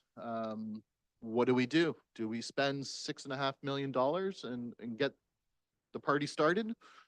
Or do we delay it to try to respect everybody's pocket and taxes a little bit? Again, realizing we're talking $30 to $50, I think Councillor Tate was saying, which is a good analogy. And I got to admit, I think that's what finally hit me, that I don't think the majority would argue with having $50 extra on their taxes to be able to say we've got a beautiful downtown. I don't think in the grand scheme of things, I'm not sure that is something me as a taxpayer, forgetting me on council, but somebody came to me and said, can I have $50 to beautify downtown? I would be awfully tempted to say, yes, of course. And that's kind of get me to this point. We've kept pushing this. The deferral I really like today. This deferral to move it to March, I like the idea. I like the idea of getting all the numbers, get everything together, and looking for more input from business owners and the general public. I'd rather look at it as not a deferral, but maybe a small postponement for a couple of months or 3 months, I guess, to say we're making the best choice possible and look at the overall budget to trim other places if we need to. Because let me be clear, this is a priority to me as well. I want to see downtown done. Thank you to the city engineer for being a little clear that if this is deferred or postponed a couple of months, that it's not going to probably affect things. Speaking with a lot of business and construction owners, Councillor Tate mentioned, she's right, there's been a lot of delays and there's a lot of projects not going. So I'm quite confident we can probably get some companies to bid on this quite quickly, and hopefully even if we get it out by the end of March, even into April, we'd probably have construction crews starting within those couple of months. We don't want them to start any sooner till after July anyways. So back to the question, which way am I gonna go? I think I'm gonna go with the postponement or the deferral. I think I like the idea of getting all our numbers together, finding other places to trim to make this the priority it needs to be, but having an overall picture instead of throwing everything later on. I think it's just a smart thing to do. I think it's a responsible thing to do to all the taxpayers at this point. I respect the business owners. I spoke to a lot of business owners in the last few days. And in fact, up to the last few days, it was very negative. I was getting a lot of negative, in fact, virtually all negative about us doing this to their local businesses and what we're going to do. So I believe there's a plan moving forward of maybe staggering, looking at north, south, whatever we can do to less impact those businesses. But I'm going to say I'm going to go with a postponement. Again, I don't want to call it a deferral, a little postponement here, and look at this in March when we have everything in front of us and make the best decision possible. But I don't mind saying this is a priority of mine. I want to see this done. I want to see it done as soon as possible, but in the most responsible way. And with that, Councillor Leatherborough? Through your worship, just because the county has been brought up so many times, I watched the entire meeting yesterday, so I thought it was important that I believe Councillor Tate acknowledged the tireless work that the City of Woodstock staff do, especially around budgets. So when you're saying that this is a priority, we approve it, and then staff do the magic work that they always do, which I don't even have a number line in my big spiel about how much staff time has gone in since 1997. Like, I'm just saying that what you're saying is very, very contradicting. You don't want to call it a deferral, but that's what it is. You need to tell people, whether they're in favor or all the businesses that you're hearing from, that in fact, it's a postponement, but it's a priority. Well, don't waste staff time. We shouldn't waste staff time, honestly. Like, do you not think that they have other projects to do? So I'm truly trying to say that I respected what you said yesterday, Councillor Tate, over there. I'm not there, but it was really just, I said this about the Southgate Center last year. I respect the process, and that budget went up, and that was the venture. So I'm just really saying, please, like, either vote for the project or don't, but don't, like, painful, these deferrals. They're painful. There's no more information other than we're gonna chintz out and not do the whole thing. So I don't know how that's making it a priority. So just please either tell me that I'm wrong, but I think the way that we create budgets and that we sift through it and we make motions and we look at tax dollars and all of the things that people are dealing with, inflation, the county, transportation, gas, food, province, feds. But if we really want to make it a priority, we do that tonight. Okay. Oh, Counselor Tate. Just a comment, and through the chair is allowed to comment on how he wants to do it, and it's up to him and it's his prerogative like all of us. I agree with you. It's not a delay. It's being responsible to the taxpayers because this is a very large project. And yes, if we can take some stuff out, that's responsible, but still help the downtown, that's being responsible. And if that's how the chair feels, that's how the chair feels. So I don't think we should put words or tell people how they're supposed to feel. So it's not a negative at all. I think it's being responsible to the taxpayer. I mean, yes, staff put work into this, that's their job. So now their job is to bring a report and tell us how much it's gonna cost to do certain sections or if we can take stuff out. That's why we have fantastic staff here.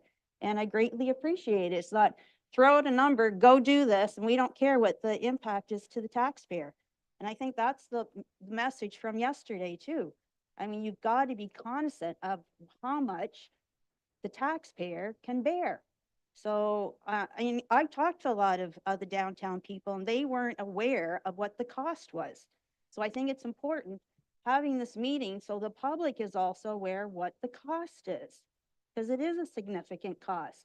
And if it turns out we don't have any other increase, then maybe we can do the whole thing and not take anything out. But we don't know right now because we don't know what the revenue budget is.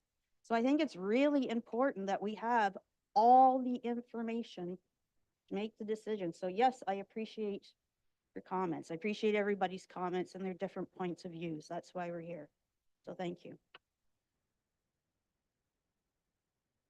Thank you. Any other questions or comments? Counselor Wismer Van Meer.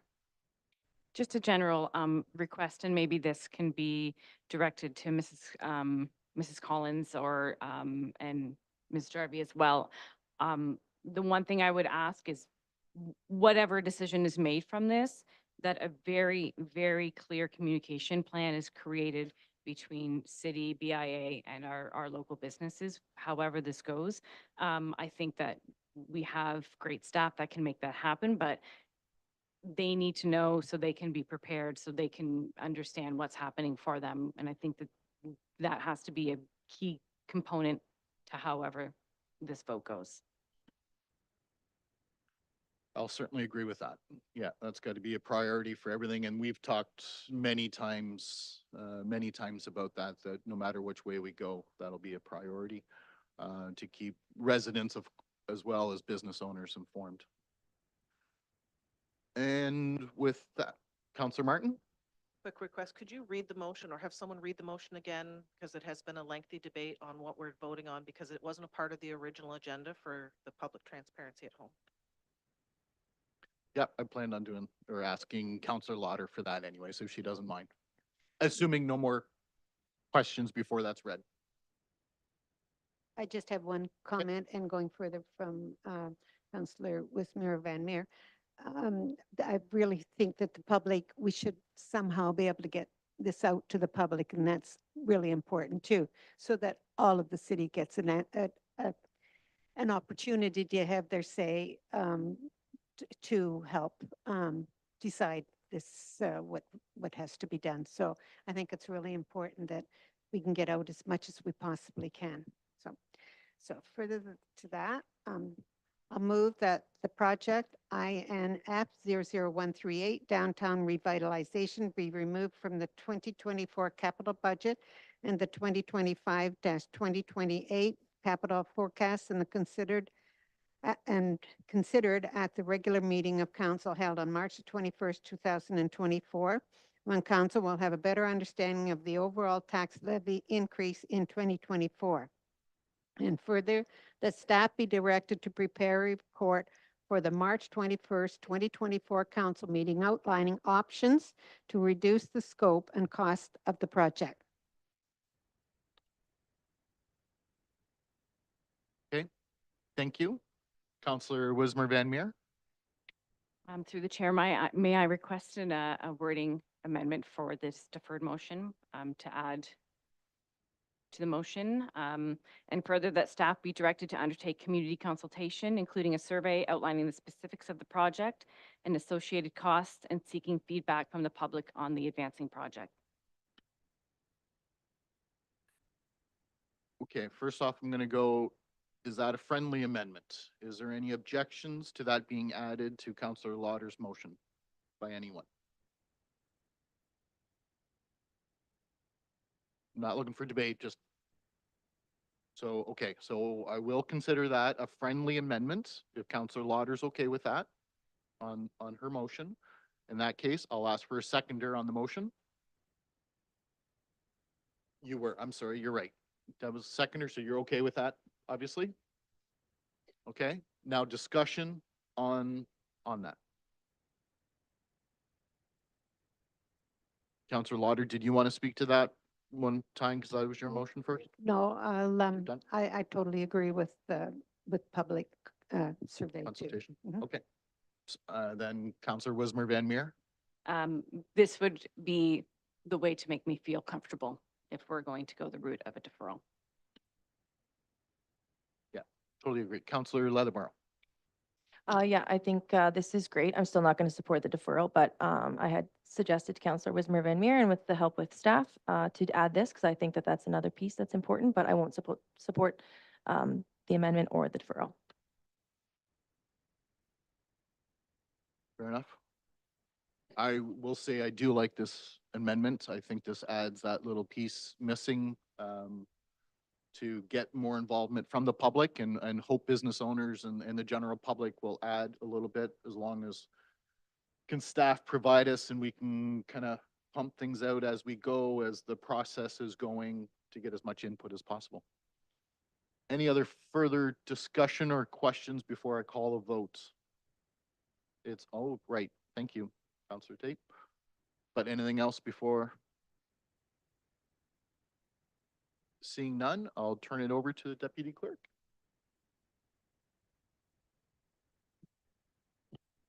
Starting with Councillor Lauder, Yes, Councillor Leatherbearer, Nay. Councillor Martin, No. Councillor Schattenberg, Yes. Councillor Tate, Yes.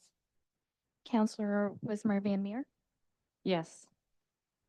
Mayor Accioni. Yes. The motion carries. Okay.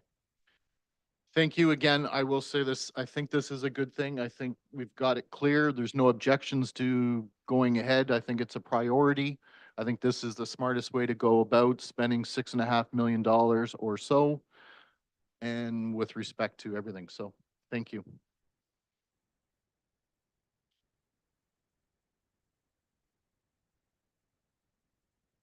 Yes, I can read this now.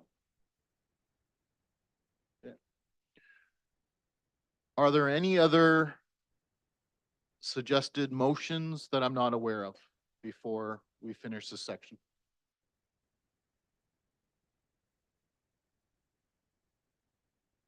Okay. If no further amendments are proposed, I have a mayor's direction here that I will sign, providing notice of my intention to not veto any amendments made to the 2024 capital budget. This will be sent to the clerk and council and posted on a website as required by the legislation. As such, the 2024 capital budget as amended is deemed to be adopted.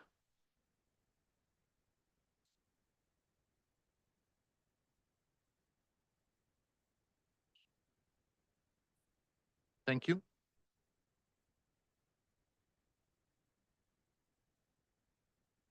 Okay, moving along to 14A.6, delegation of signing authority and community emergency preparedness grant. Looking for a motion on the floor. Councillor Lauder? I'll move that Woodstock City Council authorize the Director of Administrative Services and/or City Clerk to sign a funding contract with the Province of Ontario with respect to a community emergency preparedness grant if successful, and further that Woodstock City Council refer the request regarding delegation of signing authority to the bylaw section of the agenda, and further that City Policy GA 017 delegation of powers and duties be updated accordingly.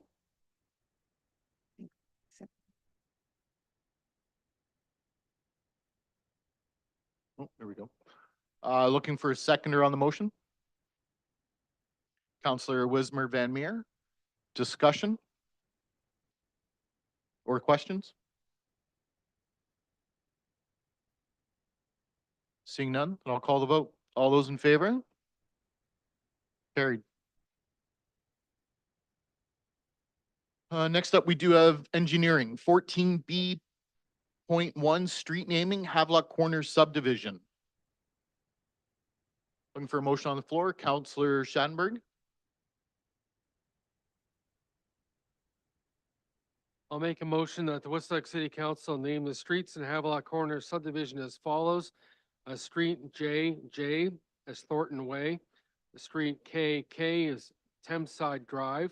Street LL is Lazenby Crescent. Street MM as Riverview Crescent. Street NN as in Holstein Crescent. The map, by the way, is on the agenda for the City Council tonight. Thank you. Looking for a seconder. Counselor Wismer Van Meer. Discussion, Counselor Shanberg.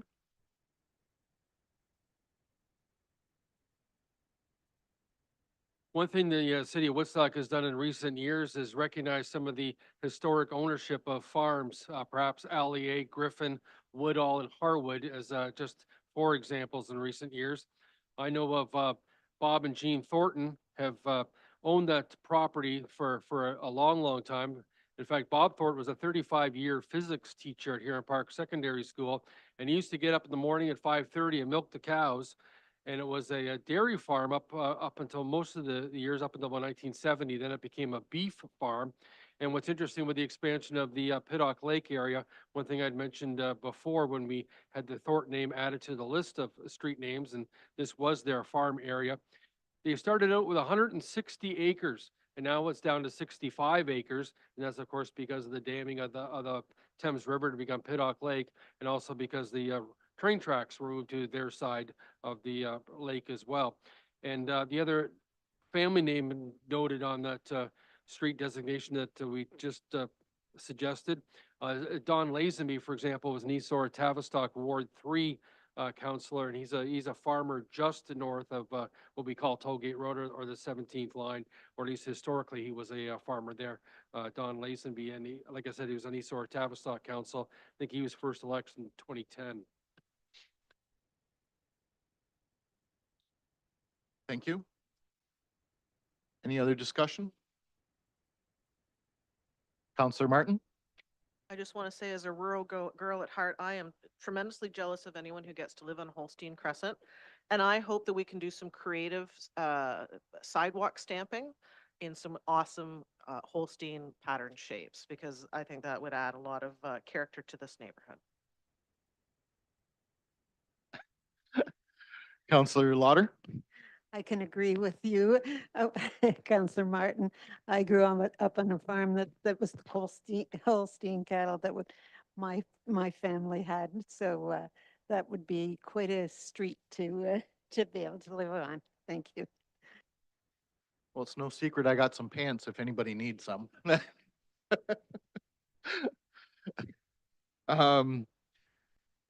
Before I call the vote, I would ask the deputy CAO if she doesn't mind of how do we go about it. I had a couple of calls earlier about how the general public could suggest names for streets and other suggestions. So just for the sake of those watching at home, would you mind just telling the public how that is done and how we go about that? Thank you. Certainly, Your Worship. As council's aware, as it was attached to this report that came from staff, there is a list of pre-approved street names for council to choose from. And then, of course, when we have subdivisions coming forward, we accept recommendations from developers as well. But actually, in a recent meeting, we saw correspondence come forward from a member of the public explaining the history of a last name and asking that council add that to the list of approved names for consideration. We don't always have a street to name at the time, but we do maintain a list of quote unquote pre-approved names. And Ms. Houston, who's in the crowd tonight, has created that original list, which is where Holstein Crescent came from. But we can add additions to that, or we can make additions to that as members of the public come forward and council deems it appropriate to add to the list. Thank you so much for that explanation. And with that, any other further questions or discussion before I call the vote? Seeing none, all those in favor? None opposed. I think this is a great way to recognize the families that lived in that area, as well as the Riverview Crescent, of course, being appropriate along Piddock and Holstein, of course, I have a little soft spot for. So next up, 14B.2 Drainage Engineer Appointment. Counselor Wismer Van Meer, seconded by Counselor Tate. Moved by myself that Woodstock City Council approve the appointment of K Smart Associates Limited to review the abandonment of the Gold Drain and the Jackson Drain. Thank you. Any questions or comments of council? Counselor Shanberg? Yeah, from the mayor through to Harold DeHaan from the engineering office. I believe just a couple of meetings ago, we talked about the Gould Drain and the Jackson Drain. Of course, it's in the old Woodstock Meadows Golf Course, bypasses through it. Why now do we have to hire a consultant to talk about the abandonment of those drains? Your worship, to the counselor, yes, you're correct. We had a report to council a couple meetings ago about this. Some of the property owners that drain into those drains had some concerns, and through the municipal act, or sorry, the Municipal Drain Act, they are allowed to, and if they do so, an engineer has to be hired in order to look at it and assess the impacts. Because it is a municipal drain, the municipality has to approve the hiring, although in this case, it is the developer who, although we are approving it, the developer has said that he will be paying for the study. Thank you. Any other questions or comments? Seeing none? Okay, call the vote. All those in favor? None opposed. Moving along to nothing cultural services tonight, Parks and Recreation. Next up, 14D.1, Cowapalooza Entertainment Budget. Looking for motion, Counselor Wismer Van Meer. That Woodstock City Council authorize pre-approval in the 2024 Revenue Fund budget of $45,000 for the Cowapalooza Entertainment. Thank you. Looking for a seconder on the motion. Counselor Tate, discussion. Counselor Wismer Van Meer. Just a comment, I know that pre-approvals are sometimes something that people don't feel comfortable in doing, but the entertainment business is pretty demanding, and to book good entertainment, you need to be on the ball early.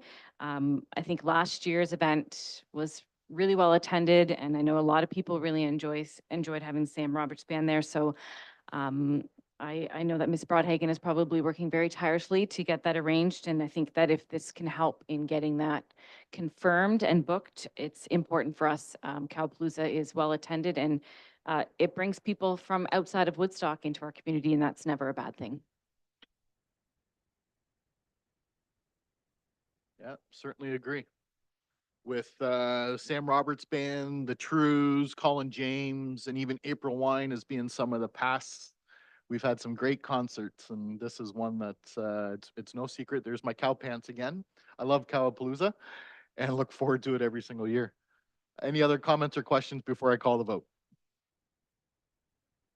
Seeing none, all those in favor? None opposed. Happy shopping. You got a challenge on you now. Next up, 14D.2, 2024 fair budget. Looking for a motion, Counselor Lauder. I'll move that Woodstock City Council authorize pre-approval on the 2024 Revenue Fund budget of $65,000 for the fair program to be funded from Slot Machines Reserve Fund. Thank you. Looking for a seconder, Counselor Schanberg. Discussion? Counselor Lauder. Thank you. I just think that this is a very worthwhile funding spent, and it's been well used, and hopefully the uptake for the bus passes will grow as they become more familiar. So I think this is great, and I really look forward to seeing this all be spent next year. Great, thank you. Any other questions or discussion? Okay, all those in favor? Carried, none opposed. Next up, we have 14D.3 2024 Annual Bedding Plant Order. Looking for a motion? Counselor Tate, I'll move that Woodstock City Council gives notice of a commitment of $49,901.50, including HST, in the 2024 Reserve Fund budget for the supply of floral materials from Floral Express, Inc. thank you. Looking for a seconder? Counselor Schadenberg, discussion? Or questions? Seeing none, all those in oh, almost got it in there. Counselor Schadenberg? Yeah, I guess the question, first of all, nice comment that Floral Express is certainly a local company, but just specifically that, assuming that there's a revenue amount or a budgeted amount to be able to go out there, how does the process go to determine which floral company or which greenhouses get the contract for 2024? What the procedure is on that? Are you directing that to someone specifically? I guess Brian Connors, if he wants to talk to it, or I know Rita Haran was in the room.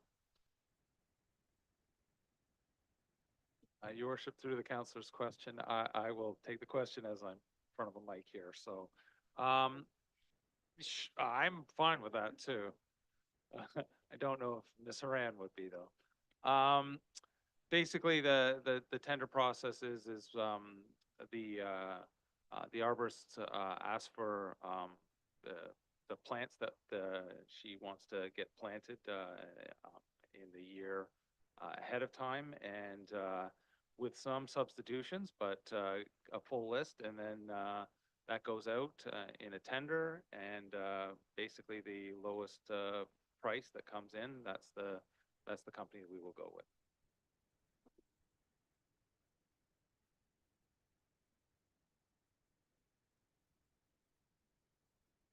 Okay, pardon me, sorry. It was mentioned that it may have been misread, so I just wanted to be clear on the annual bedding plant order that the commitment of $49,901.50, including HST in the 2024 revenue fund budget. We think maybe it was mistakenly said by reserve, so we just want to make sure everyone is clear that this is in the revenue fund budget for the supply of floral materials from Floral Expressing, just for those watching at home. Okay, so my apologies. Counselor Tate? Since we're discussing it, I'll just make a comment. And again, our staff is fantastic at what they do. And we have a lot of parks, a lot of green space, a lot of gardens to look after, and very minimal staff. And thank you very much to all the staff because they look amazing. We get comments from everybody how beautiful our gardens are. So, and I know it's a lot of work, and I know we don't have a lot of staff. So thank you. Yes, I'll certainly echo that. The staff do a wonderful job, and I love going around to different events, and it's commented all the time. So hats off to staff for that. Any other comments or questions before I call a vote? Thanks for that. Seeing none, Rita just got her back patted. For those wondering what I'm talking about. All those in favor? None opposed. That's carried with a back pat. Economic Development, 14E.1, additional funding for the rezoning of 760 Juliana Drive. Looking for a motion? Counselor Tate? I'll move that Woodstock City Council approve an addition of $115,000 to complete the necessary studies and reports associated with the rezoning of 760 Juliana Drive, and that additional funds be financed out of the reserve for capital projects. Thank you. Looking for a seconder? Counselor Wismer Van Meer, discussion?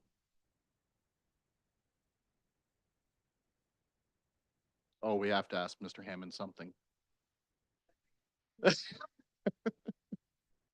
All right. Seeing no questions at all, you're off the hook. I'll call a vote. All those in favor? That is carried.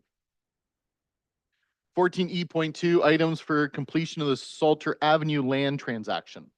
Looking for a motion.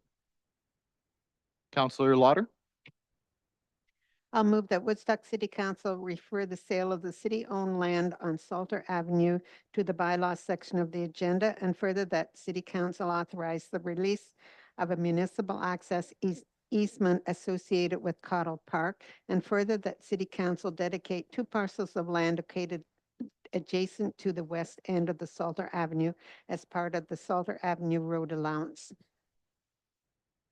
thank you. Looking for a seconder. Counselor Schadenberg, discussion.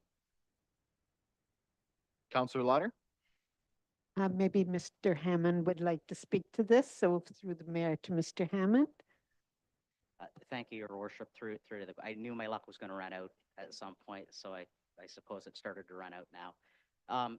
Yeah, so Salter Avenue, it's got a very long history to it. This particular part really is kind of the completion of an agreement that the city entered into, I suppose almost 5 years ago now. We've referred to it as the land swap with Gulf North, who are the current owners of the Cedar Creek Golf Course. And it really was just that we had the golf course was in 2 parts, I guess, to step back. There was a portion that was kind of between Parkinson Road and Juliana Drive, which was privately owned by the Cedar Creek Golf Course, and there was a portion that was between Juliana Drive and the 401, which was owned by the city, and that made up the golf course. When the golf course wrapped up, the owners of the golf course were looking at development opportunities on the course. There were a few small portions of land that were above the flood line. And to that end, this is where the land swap, I guess, originated from. So the plan is that they would transfer, or we would transfer kind of developable portions of land, literally fractions of an acre, to them. In return, they would transfer the golf course land back to us to become public parkland. So a very good deal for the citizens, and also from a housing standpoint, creating more housing units. So a lot of this agreement's already been completed. The golf course land has been transferred to the city. It's now in city ownership. The city has transferred a fraction of an acre around Lampman Place and Juliana to the owners of the golf course. And really, this is the very, very last piece. So it's been a very long process. There's been planning studies that are needed and whatnot. So we're looking to finalize it now. The report, sorry, I have a thing about talking too long, but the report, if you look at it, it does look like a bit of a jigsaw puzzle in terms of all of the various colored parts that are shown there.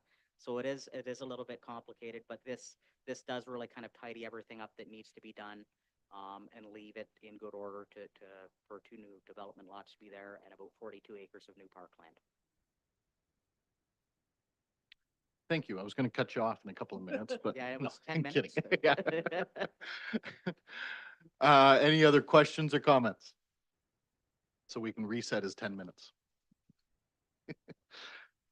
Seeing none, I'll call the vote. All those in favor? None opposed. That is a very good news. That's nice to finish that up. Thank you, Mr. Hammond, for that explanation, because it is exciting to have kind of that finalized, another 42 acres of parkland in the city now kind of done. Next up, 14E.3, proposed sale of city-owned industrial land to 1311 700 BC Limited. Looking for a motion. Councillor Wismer Van Meer, Moved by myself that Woodstock City Council authorize the mayor and clerk to sign an agreement of purchase and sale with 1311700 BC Limited for approximately 10 acres of city-owned industrial land on Allier Street, and that the necessary bylaw be read. thank you. Do we have a seconder? Councillor Martin, discussion or questions? Councillor Lauder, Through to Mr. Hammond again. This is the next 3 resolutions are great news for the Woodstock, and so also for the work that the Economic Development Department is doing. So maybe we'll just ask him for this first one to give a little explanation of what's going on here. Fair enough. Thank you, Your Worship. Through to the question. Thanks for the compliment to our department, but really many other city departments deserve the praise too. I know Mr. DeHaan and myself poke fun at each other quite often, but really the engineering department and all of Harold's staff as well as other city departments are really part of getting us to this point today. So, really hats off to all staff. This is a 85-acre farm that we tendered for RFP back in the summer. And these land sales now that we see tonight are bits of that coming forward. We've already sold 2 parcels already, about 29 acres of land to 2 different property owners. Again, like this is a good news story. 3 new businesses that aren't currently inside of Woodstock coming here. It's going to create new tax dollars to pay for all of the things that we bring forward at budget. It's going to create new jobs. It's going to create new construction jobs. So really, this is just really great news. Well said. It is. Any other questions? Counselor Tate? Yeah, just through the chair and just further to Mr. Hammond's comments, and that's what we get from business owners that come into town. They say the city is fantastic to work with because you normally pull everybody in together and it's really easy to get all the information because everybody's together. So thank you for all your work.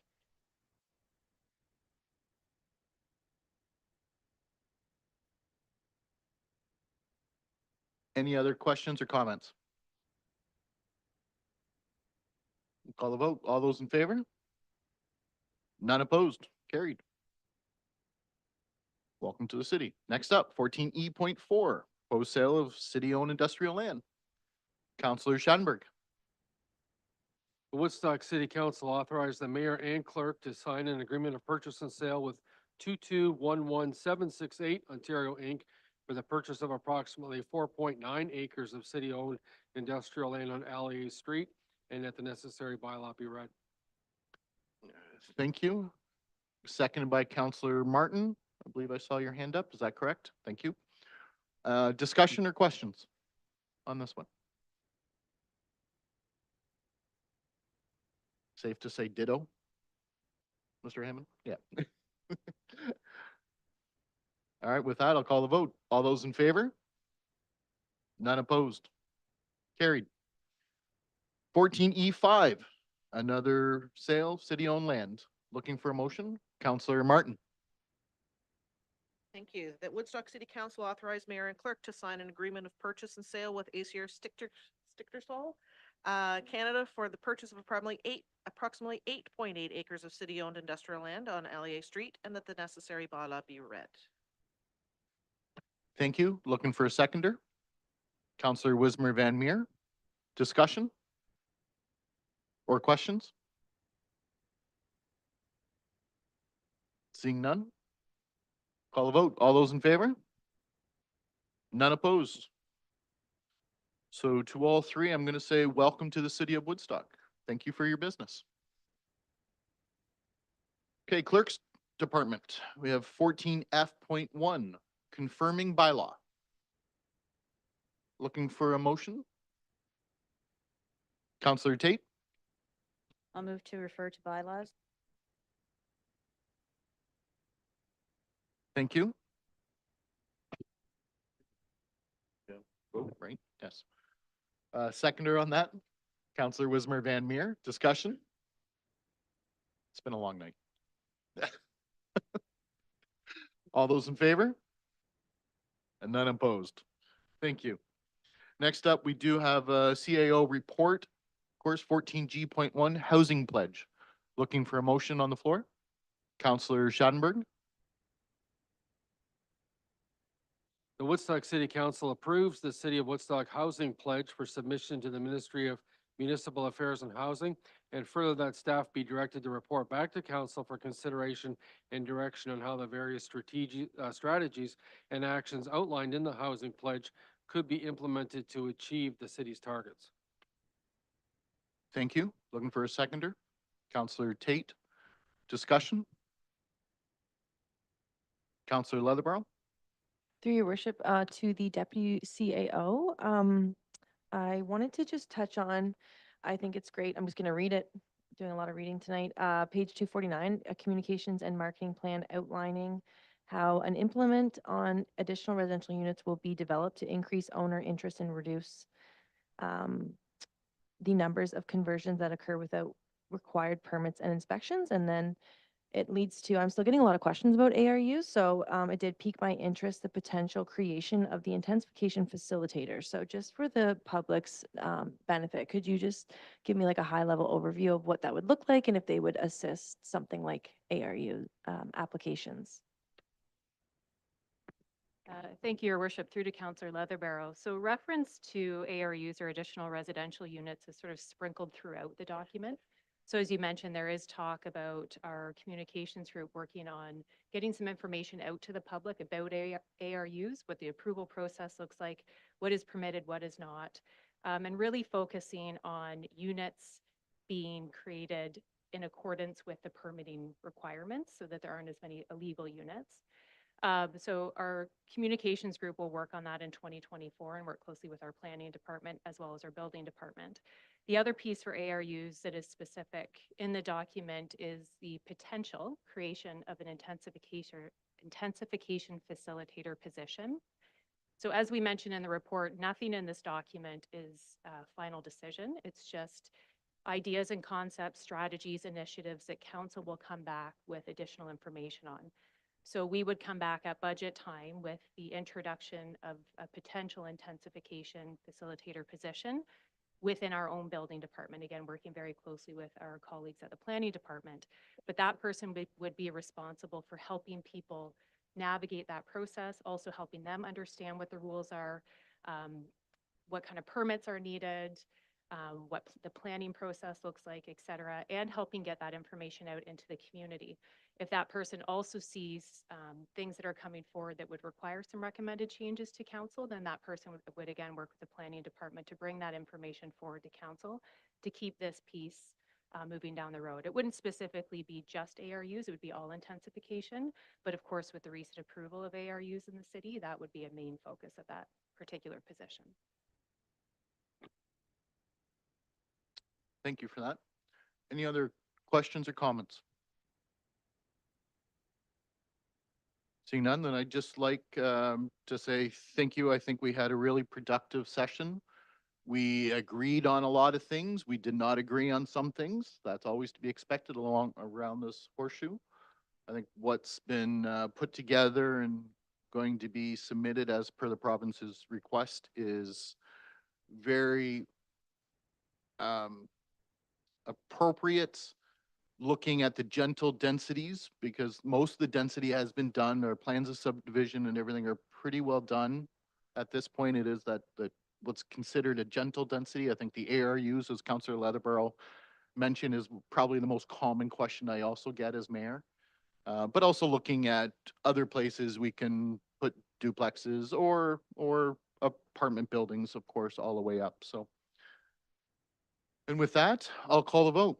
All those in favor? That is unanimous. Thank you. Next up, we have Human Resources. And this is a great news, UNESCO CIM membership. Looking for motion, Councillor Martin. Thank you, Mayor Accioni. That Woodstock City Council supports taking the actions necessary to meet the requirements of joining UNESCO Coalition of Inclusive Municipalities, CIM, and further that the mayor sign the declaration as a step towards becoming a member of UNESCO CIM, and further that staff be directed to inform the Canadian Commission for UNESCO and the City of Woodstock's intention to join the CIM, and further that this resolution be circulated to local area municipalities, encouraging their council to consider joining the CIM and requesting their collaboration on inclusive initiatives where possible. Thank you. Looking for a seconder. Councillor Leatherbarrow, discussion. Councillor Leatherbarrow. Through your worship, we do have the Director of Human Resources in-house, Beth Robinson. So I was hoping she could come up and make her grand introduction, but also just give us a high level overview of this, because this is some work that's been in the queue for a little bit. Perfect. Welcome. Thank you. Thank you. So in line with the updated priority actions items in the city strategic plans, council voted in favor of joining UNESCO. Joining the coalition allows Woodstock to access resources in a supportive network of other municipalities, striving to eliminate racism and working toward a more inclusive environment so that all people feel safe and welcome in our community. Staff will also continue to explore ways to promote equity, diversity, and inclusion throughout the community and internally as outlined in strategic action item 1.6, and bring back information as appropriate in the new year. Thank you. Any questions? Oh, we made that way too easy on her. Everybody knows I like to pick on the newbies. Sorry. No. Anyways, and with that, thank you very much. I'll call the vote if there's no other questions or comments. No? Okay. I thought there might be one. Call the vote. All those in favor? That is also unanimous. Thank you. Fire Services is next up with 14I.1. Counselor Leatherborough. Moved by myself that Woodstock City Council approve sole sourcing of project FIR 00031-S CBA replacement to AJ Stone Company Limited for the purchase price of $690,807.94, including applicable taxes. Thank you. Do I have a seconder on the motion? Counselor Lauder. Discussion? Counselor Shanberg. Yeah, from the mayor through to our fire chief, I know Jeff Slager's here. Maybe just give us an explanation as to the pricing of such equipment from 2023 to what could be a price of 2024 that we might want to avoid. Your Worship, through to the question. So when we had completed the process, as we spoke to in the capital meeting the last time, the price increase that we are looking at, that we are informed, and coupled with a promotion that they've got going on right now, could have turned that it, by waiting as little as another 3 weeks, would have added upwards of $85,000 for the purchase of the cylinders themselves and potentially another 5%, 5 to 8% on top of that. So by us being able to make some movements and have an agreement and have the sole sourcing with the vendor of choice with this, it is a great savings. Rather than scaling it through over the course of a couple of years, taking advantage of some promotions and the 2023 pricing, and it allows us to have our equipment immediately, which is great. Thank you. Any other questions or comments for the chief? Counselor Shanberg. Maybe if our Chief Slager could announce what the SCBA stands for, the acronym. So anybody that has been used to water stuff, we leave the underwater out of it. A self-contained breathing apparatus. So the air packs that our firefighters wear when they go into a contaminated environment. It allows us to bring clean air and keeps a safe operating situation for our firefighters while they're active. Thank you. Any other questions for the chief? Last chance for final comments then. Thank you, chief. Thank you very much. I'll call a vote. All those in favor? None opposed. Carried. Next up, we got Public Works. Procurement of wheel loader for Public Works, 14J1. Looking for a motion? Counselor Lauder. I'll move that Woodstock City Council approve participation in Canoe Procurement Group of Canada for cooperative purchasing of project EQU 00010 PW, replace loader for $337,943.22 exclusive of taxes, with the overage of approximately $4,000 being funded from the equipment reserve. Thank you. Looking for a seconder on the motion? Counselor Tate, discussion or questions? Seeing none, we'll call the vote. All those in favor? None opposed. Nothing from IT tonight. No special committee advisory task force reports, no notice of motions, but we do have new business, as we mentioned earlier this evening. Counselor Wismer Van Meer. Moved by myself and seconded by Counselor Leatherborough, whereas Woodstock City Council established the Mayor's Social Wellbeing Task Force and a Community and Social Wellbeing Reserve in 2023 in order to support initiatives that accelerate solutions to housing, mental health, safety, and addiction issues in our community. And whereas the task force has identified a warming center during the winter months as an important need in the community. Now therefore be it resolved that Woodstock City Council allocates the remaining $30,000 from the Community and Social Wellbeing Reserve for 2023 to operation sharing to support the creation and startup of a mobile warming center.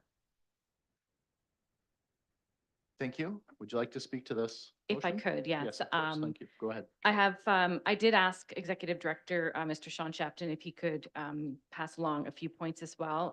Over the last 2 weeks, I've had many conversations with Sean about this. During our meeting, I believe it would have been October, correct me if I'm wrong, I think it was October that we met last with the Mayor's Task Force. There was concerns of the number of those that are experiencing being unhoused at this time and the lack of space within our shelter. It fills up very quickly. Sean had been saying that usually between 5 and 6 on normal nights, they were full. So as the colder weather is coming in, we are seeing more individuals are going to be left to fend for themselves to try to find a spot to keep themselves safe. So the idea of this mobile warming center is to have, at this point, we are looking at a small bus that would be similar to the paratransit that we have in the city of Woodstock. That would be where it would start to see what the need is. It would be one driver with one outreach worker on that bus. It's the opportunity for individuals that can't or are not able to attend the shelter system that we have. The main priority of this is providing warmth. People cannot die on our streets because they are cold, and that is something we have to keep in mind. We are going to continue to look at the best practices. Sean is speaking with a number of other municipalities. One that he referenced was the one that was just recently started in Hamilton. They're going to utilize the best practices borrowed from those other communities to provide the same service here in Woodstock. The reason that we're asking for this to go forward now is to ensure that, for trying not be a pun, but to mobilize this idea. We don't know how soon this weather is going to change. We can't predict that. And it may not be able to wait until our next meeting in mid-January. So to allocate these funds, that it can at least give Operation Sharing the ability to have the funds available and to get it ready to go. And the idea is the mobile units can also, there can be routes, there can be checkpoints. Those are all things that Mr. Shapton is continuing to look at to see what is going to be best. Is it going to be on nights where we have cold weather alerts? Is it going to be every night? Is it going to be a threshold temperature that we determine, or Operation Sharing, I should say, determines as to when it should be initiated? So those are still pieces that are coming together, but rather than waiting for another month to see how that could look, we wanted to make sure that these funds could be there for them so that as soon as Sean and his team have a good plan in place, it can go forward. Thank you. Any other questions or comments? Councillor Tate. Oh, yeah, through the chair. While we're speaking of this, I just want to thank Sean and his staff. They do an amazing job at Operation Sharing. The work they do is, we were just saying, it's very stressful. I don't know how they do it. So I shout out to them because it is difficult work. And Sean has mentioned a number of times, he's come to county council and nothing's been done, but it's really important, as the counselor said, to have this mobile bus, because Sean has mentioned a number of times, a lot of people have a barrier going into the church. So they need the warmth, but they cannot get it, they have a issue with using the church. So I think this is a great idea. And once again, I want to just shout out to the staff there for the amazing work that they do. Thank you. Any other questions or comments? Councillor Lauder. I just have a question to whoever. Do they still, if the Operation Sharing, the beds are still not available, I should say, they're filled. So do they go to send them to the hotels now, or do they just, oh, that's good. It's good to hear that at least they have that place to go to. Thank you. I'll, want to take that? Counselor Wismer Van Meer. Just to answer Councillor Lauder's question, there is availability of emergency housing, unfortunately, and by no means does this point fingers. Some locations are no longer accepting individuals. Past circumstances have led them to make that decision. So as much as there are some that do, there are a number that no longer are. So that is a very large number of folks who may not be able to seek shelter, unfortunately. Thank you. And I think this is a good use of $30,000 for this. We don't know what the winter is going to hold. So thanks. Yeah. Thank you. I'll just add, I want to say thank you to Councillor Wismer Van Meer. I know you've kind of taken this on the last few weeks. Last time we met was Halloween, actually, October 31st. So this has really been worked on this past month to try to put it together and see where we can go. So to Director Shapton and his team, thank you for taking on the challenge. I couldn't imagine the job they face every single day, and the need is huge. So if we can keep somebody warm for the evening, of course. This does finish up, so for also for the rest of council. This is the rest, the total of $150,000 from the OLG grants that is going to be spent. That's why we kind of put it to the $30,000 mark. We wanted to kind of use that up, so we haven't exceeded that at all. And then come January 1st, I'd like to welcome the public and all the organizations and thank them for all their input, because there's 30 of us some days sitting around the boardroom talking about the different needs here in the city. But we are looking at different ways. It's a community social well-being task force.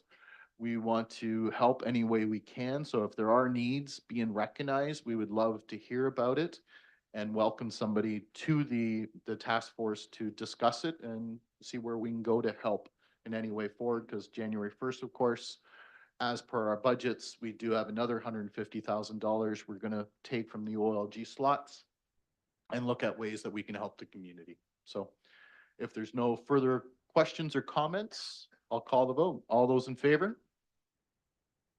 None opposed. Thank you, everyone. Next up, we have the draft bylaws. Councillor Tate. Moved by myself, seconded by Councillor Lauder. The following bylaws be given a first and second reading. 9646-23, a bylaw to provide for the dedication and naming parts of highways in the city of Woodstock. 9647-3, a bylaw to amend the City of Woodstock Municipal Code, Chapter 153, Property Standards Officers Appointments. 9648-23, a bylaw to amend the City of Woodstock Municipal Code, Chapter 134, Officials and Appointments. 9649-23, a bylaw to provide for an interim tax levy. 9650-23, a bylaw to authorize the borrowing of $5 million. 9651-23, a bylaw to provide for the delegation of powers and duties by council in order to authorize the fire chief to sign compensation, funding, subsidies, and grant submissions and applications on behalf of the city of Woodstock. 9652-23, a bylaw to amend zoning bylaw number 8626-10 as amended ZN 8-23-14, 132 Dover Street. 9653-23, a bylaw to amend zoning bylaw number 8626-10 as amended ZN 8-23-1229 Clark Street. 9654-23, a bylaw to provide for the sale of certain lands by the corporation city. 9655-23, a bylaw to provide for the sale of certain lands owned by the corporation of the city of Woodstock. 9656-23, a bylaw to provide for the sale of certain lands owned by the city, the corporation city of Woodstock. 8657-23, a bylaw to provide for the land exchange of certain lands owned by the corporation of the city of Woodstock and Cedar Creek Golf Club Limited, and to release the access easement registered as instrument number 309005. 9658-23, a bylaw to adopt and confirm all actions and proceedings of the council of the corporation of the city of Woodstock during the period November 17th, 2022 to December 14th, 2023. Well done. Any questions or discussion on any of those? Seeing none, I'll call the vote. All those in favor? None opposed? Okay, now you got to do it again, Counselor Tate. No. Moved by myself, seconded by Counselor Lauder, that the following bylaws be given a third and final reading, 9646-2 inclusive to 9658-23. If my ears, I believe you left off at the very beginning, 9646-23 inclusive to nine. Oh, you did. Yep. You're right. Yep. Thank you. Any last chance? Questions, discussions? Seeing none, all those in favor? That is carried. And with that, we have questions and addresses by members of council. And this evening, we're going to start on this side. Counselor Martin. Thank you very much, Mayor Accioni. I don't have a whole lot to say tonight, except it's great to see some festive colors in the room tonight. And I guess that's my wish, that our community has a happy, peaceful, relaxing time with family and friends, that we don't overindulge. Just preaching to myself there. Yeah, it has it has been a very interesting year. I am looking forward optimistically to 2024, and yeah, just really wishing everyone some happy holidays, no matter how they celebrate them. Well said. Counselor Leatherborough. Short and sweet, just how I do things. Happy holidays to everybody. So stay healthy, and I do hope everyone gets some serious rest. Thank you. Counselor Lauder. Thank you.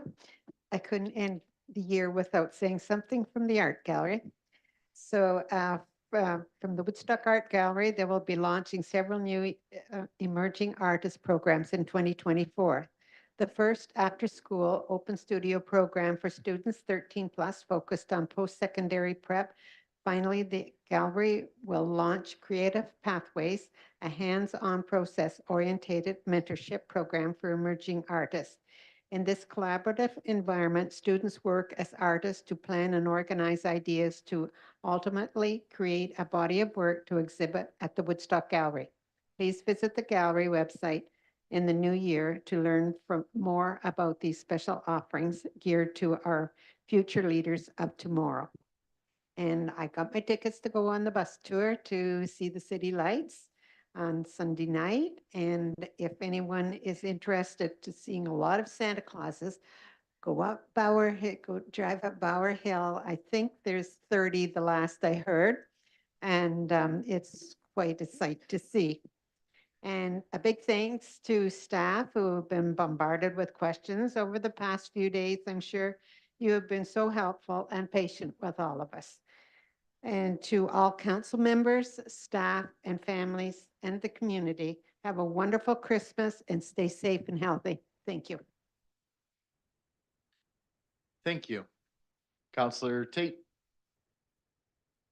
Well, of course, I have to mention yesterday at the budget, so just for the public's benefit, because when you get your tax bill, please do not blame Woodstock City Council, because it's, when you open it, I don't think they understand, and it was a recorded vote, so I want to make it clear that myself, the mayor, and the mayor of Tillsonburg did not support that atrocious increase, and I'd like to thank the mayor for his leadership to try and cut a large portion, which did not go through. People need to start paying attention to what's going on over there. Just for a little bit of background, the last 2 years, there has been almost 100 staff added, which is 15% of their workforce. And in this budget, there was 41. So when you read some of the comments in the paper, you need to understand what actually went on there and the stuff that was in the budget and the stuff we tried to pull that did not go through. So I think it's extremely important because it is going to be really tough. The number one call I got this year from people was about our taxes. And when they open that tax bill next year, it is going to be devastating. And I mean devastating. This is a very happy time of year for a lot of people, but it's also known that it's also the most stressful and for depression. So we need to be recognize that not everybody goes through what some of us do, and that it's a difficult time of year, and especially with the cost of living and the increase that's going on. I just want to comment because, you know, being a woman in politics is difficult. And we have way more barriers than a man has to go through. So I know when I first started, people would say, oh, you don't smile enough. Well, I'm in a business meeting and it's serious and I take it seriously. And then I can be quite authoritative, which for a woman, people don't appreciate that. But if it's a man, then it's okay. So I know there was a couple people that didn't like my comments at the council and for the budget. And I just like to comment that we are entitled to our opinion, whether I'm a male or female. And I was talking to a friend of mine that's a male, and I was telling him what went on and some of the comments that came back to me. And he sent me something funny that I need to read off. So he said, I may not know everything about women, but there's two things I do know. One, never, and I mean never, tell a woman to shush. And two, well-behaved women rarely make history. So I just thought the women that are in politics, it is hard for us. It is very hard. And when we voice an opinion, it's because we are allowed to voice an opinion. So anyways, everybody have a Merry Christmas and see you next year. Thank you. Councillor Wismer Van Meer. She says that with authority too. I'm going to keep it short as well. It's been a long night and I'm not going to cry this week because I've done that too many times here. So, just a quick note, next Thursday is the downtown shopping night. It's the last one before the holiday season. So please get downtown. There's great things happening at Museum Square with the BIA. It's just, there's a lot of excitement. There's a lot of buzz. And I really hope people are getting down there because it really is fantastic. And I see the photos and I see people's videos and kids are loving it. So we're all kids at heart. So even if you don't have little ones to take yourselves down there and enjoy it. I want to thank, I've had a lot of people reach out to me about my grandfather's tree. I won't cry, I promise.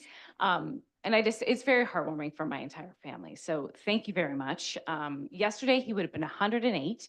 So it was nice. I had people that sent me some amazing photos. I threw it out on my Facebook just asking if somebody could capture a nice digital photo for us because cell phones, as great as they are, they just don't capture exactly what we want. And I had 20 people at least reach out to me. Somebody sent me drone footage last night that they went and did. So it's really amazing. I mean, it's fantastic we have that. So thank you to our community for not only loving that tree as much as we have, but celebrating it with us. We really appreciate that. However you plan to celebrate the holidays, whether it's quietly or crazily or however you take this time between now and the new year, I hope you do it safely. I hope you do it with happiness and health. And if you have the ability to lend some help to others in our community, please consider it, even if it's dropping off some canned foods to our local food bank, making a donation to one of the local organizations that work within our community. However, if you have that ability, consider that even as a gift to somebody else. It's a really great way to honor and gift to other people. So thank you. Have a wonderful holiday, and over to Mr. Schadenberg. Thank you. I'm glad to hear you got the photos you requested as well. Yeah. Councillor Schadenberg. For the first topic that I have is about the Woodstock Museum. I'm going to quickly look at the curator and see if the vintage Christmas cards are still available. She nods yes. So they're certainly available Tuesdays through Saturday, 10 till 5 at the Woodstock Museum. Vintage Christmas cards, $20 for the set. But what's interesting is they've created one of sort of a classic shot of what Museum Square looked like in Christmas of yesteryear in the city of Woodstock. So it's one of those ones where even if it's seemingly late to be handing out Christmas cards to friends and family, to purchase a set of those cards, maybe you frame them and give them to friends and family that way as a picture of Museum Square. Woodstock Lakers hockey team have a fundraiser on Saturday night, December 16th, game 7:45 against Petrolia. It's Hockey Fights Cancer Night, so the proceeds for the game are going to Hockey Fights Cancer and also the Sakura House. And the jerseys that the players will be wearing for the Woodstock team will be up for auction starting at $75, but they're very impressive jerseys created by TKO, a jersey company. And so they'll be selling them, and the admission is only $5. if you wear an ugly sweater. So it's ugly sweater night at the Woodstock Lakers on Saturday. Thank you. I'm going to start off by thanking SOMA, Southwestern Ontario Marketing Alliance. I had economic trade mission to Japan. I just got home on Friday evening. It was extremely successful. It was really busy. We met with, actually met at the gala of Princess Takamoto. You want to see somebody that loves to dance. She was on the dance floor from literally the very first song to the end of the night. It was so incredible to see the local Japanese business people that were there enjoying the company, and you don't realize how big of a deal that is until you speak to some of them and the response. So I want to say thank you very much for everything they did for the Maple Leaf Gala that night, as well as with the Ambassador Ian McKay and many others that were there at that evening. Also, we had a reception at the Canadian Embassy that was extremely successful. We were the first group that were there since COVID, so they're very happy to see that trade continuing on. Earlier was mentioned by Mr. Hammond of the response, and I think it was Councillor Tate mentioned how the businesses respond so well to our economic development. And when you're literally 14-hour flight away and people are telling you that in a foreign city, how much they love doing business here in the city of Woodstock, I just want to say thank you. It was so great to represent staff, their hard work, and being recognized literally on the other side of the world. We had some great meetings. We'll see what comes of it. Of course, we're meeting with Japanese companies, and a lot of those invested here in the city already, and I'd like to thank them for their hospitality and really showing us a few little things amongst so many meetings. But anyways, it was, I'd like to say thank you to staff for that. I'd like everybody to take a look at what's on Woodstock. On the copy of what's on Woodstock is year in review. This is a really great snapshot of what we have done as a council this past year. Once you see it and read it, at least myself, I was kind of, wow, we did get some stuff done this year. This is really, really good and positive, and we're just started. So I'm really excited and want to say thank you to this council for a very successful year. Sunday, going to be on the Tour of Lights. I'm excited to see that roughly 50 minutes here, so we're going to be out there. Had a chance at lunchtime today to quickly run over to Huron Park Baptist Church where Christmas Place is. It really makes you understand, and it really brings me to my childhood. I've never kept it a secret. We went to Salvation Army on a weekly basis, and we took advantage as a young family, single mom, of a lot of things this community did. And I was really proud to stand there as the mayor of the city of Woodstock and see so many families able to shop for their loved ones at a very reduced price of like $1, and they're getting all this stuff. They're able to shop for their loved ones. Thank you to Operation Sharing and all the volunteers that were there today and will continue to be until the end in Christmas time. And of course, we've had a tradition in our family that my daughters weren't allowed as kids to open up any presents until we went to Operation Sharing. We would go to Operation Sharing in the morning. We would serve food, give out everything else, and then we would go home to make sure my daughters appreciated what we had. So this year I got a granddaughter. I can't wait. Start new traditions, hopefully, maybe not this year, but going forward. I just want to say thank you to everybody that is so generous. Please give. The need is huge. We can't give enough, unfortunately, for the need, but I'd like us to try. Okay. And with that, from my family to yours, Merry Christmas, everybody. Have a very safe, healthy holiday season, however you celebrate it. With that, I'll call for an adjournment. Counselor Wismer, second by Counselor Schadenberg. All those in favor? We are adjourned. Good night, everyone. Happy holidays.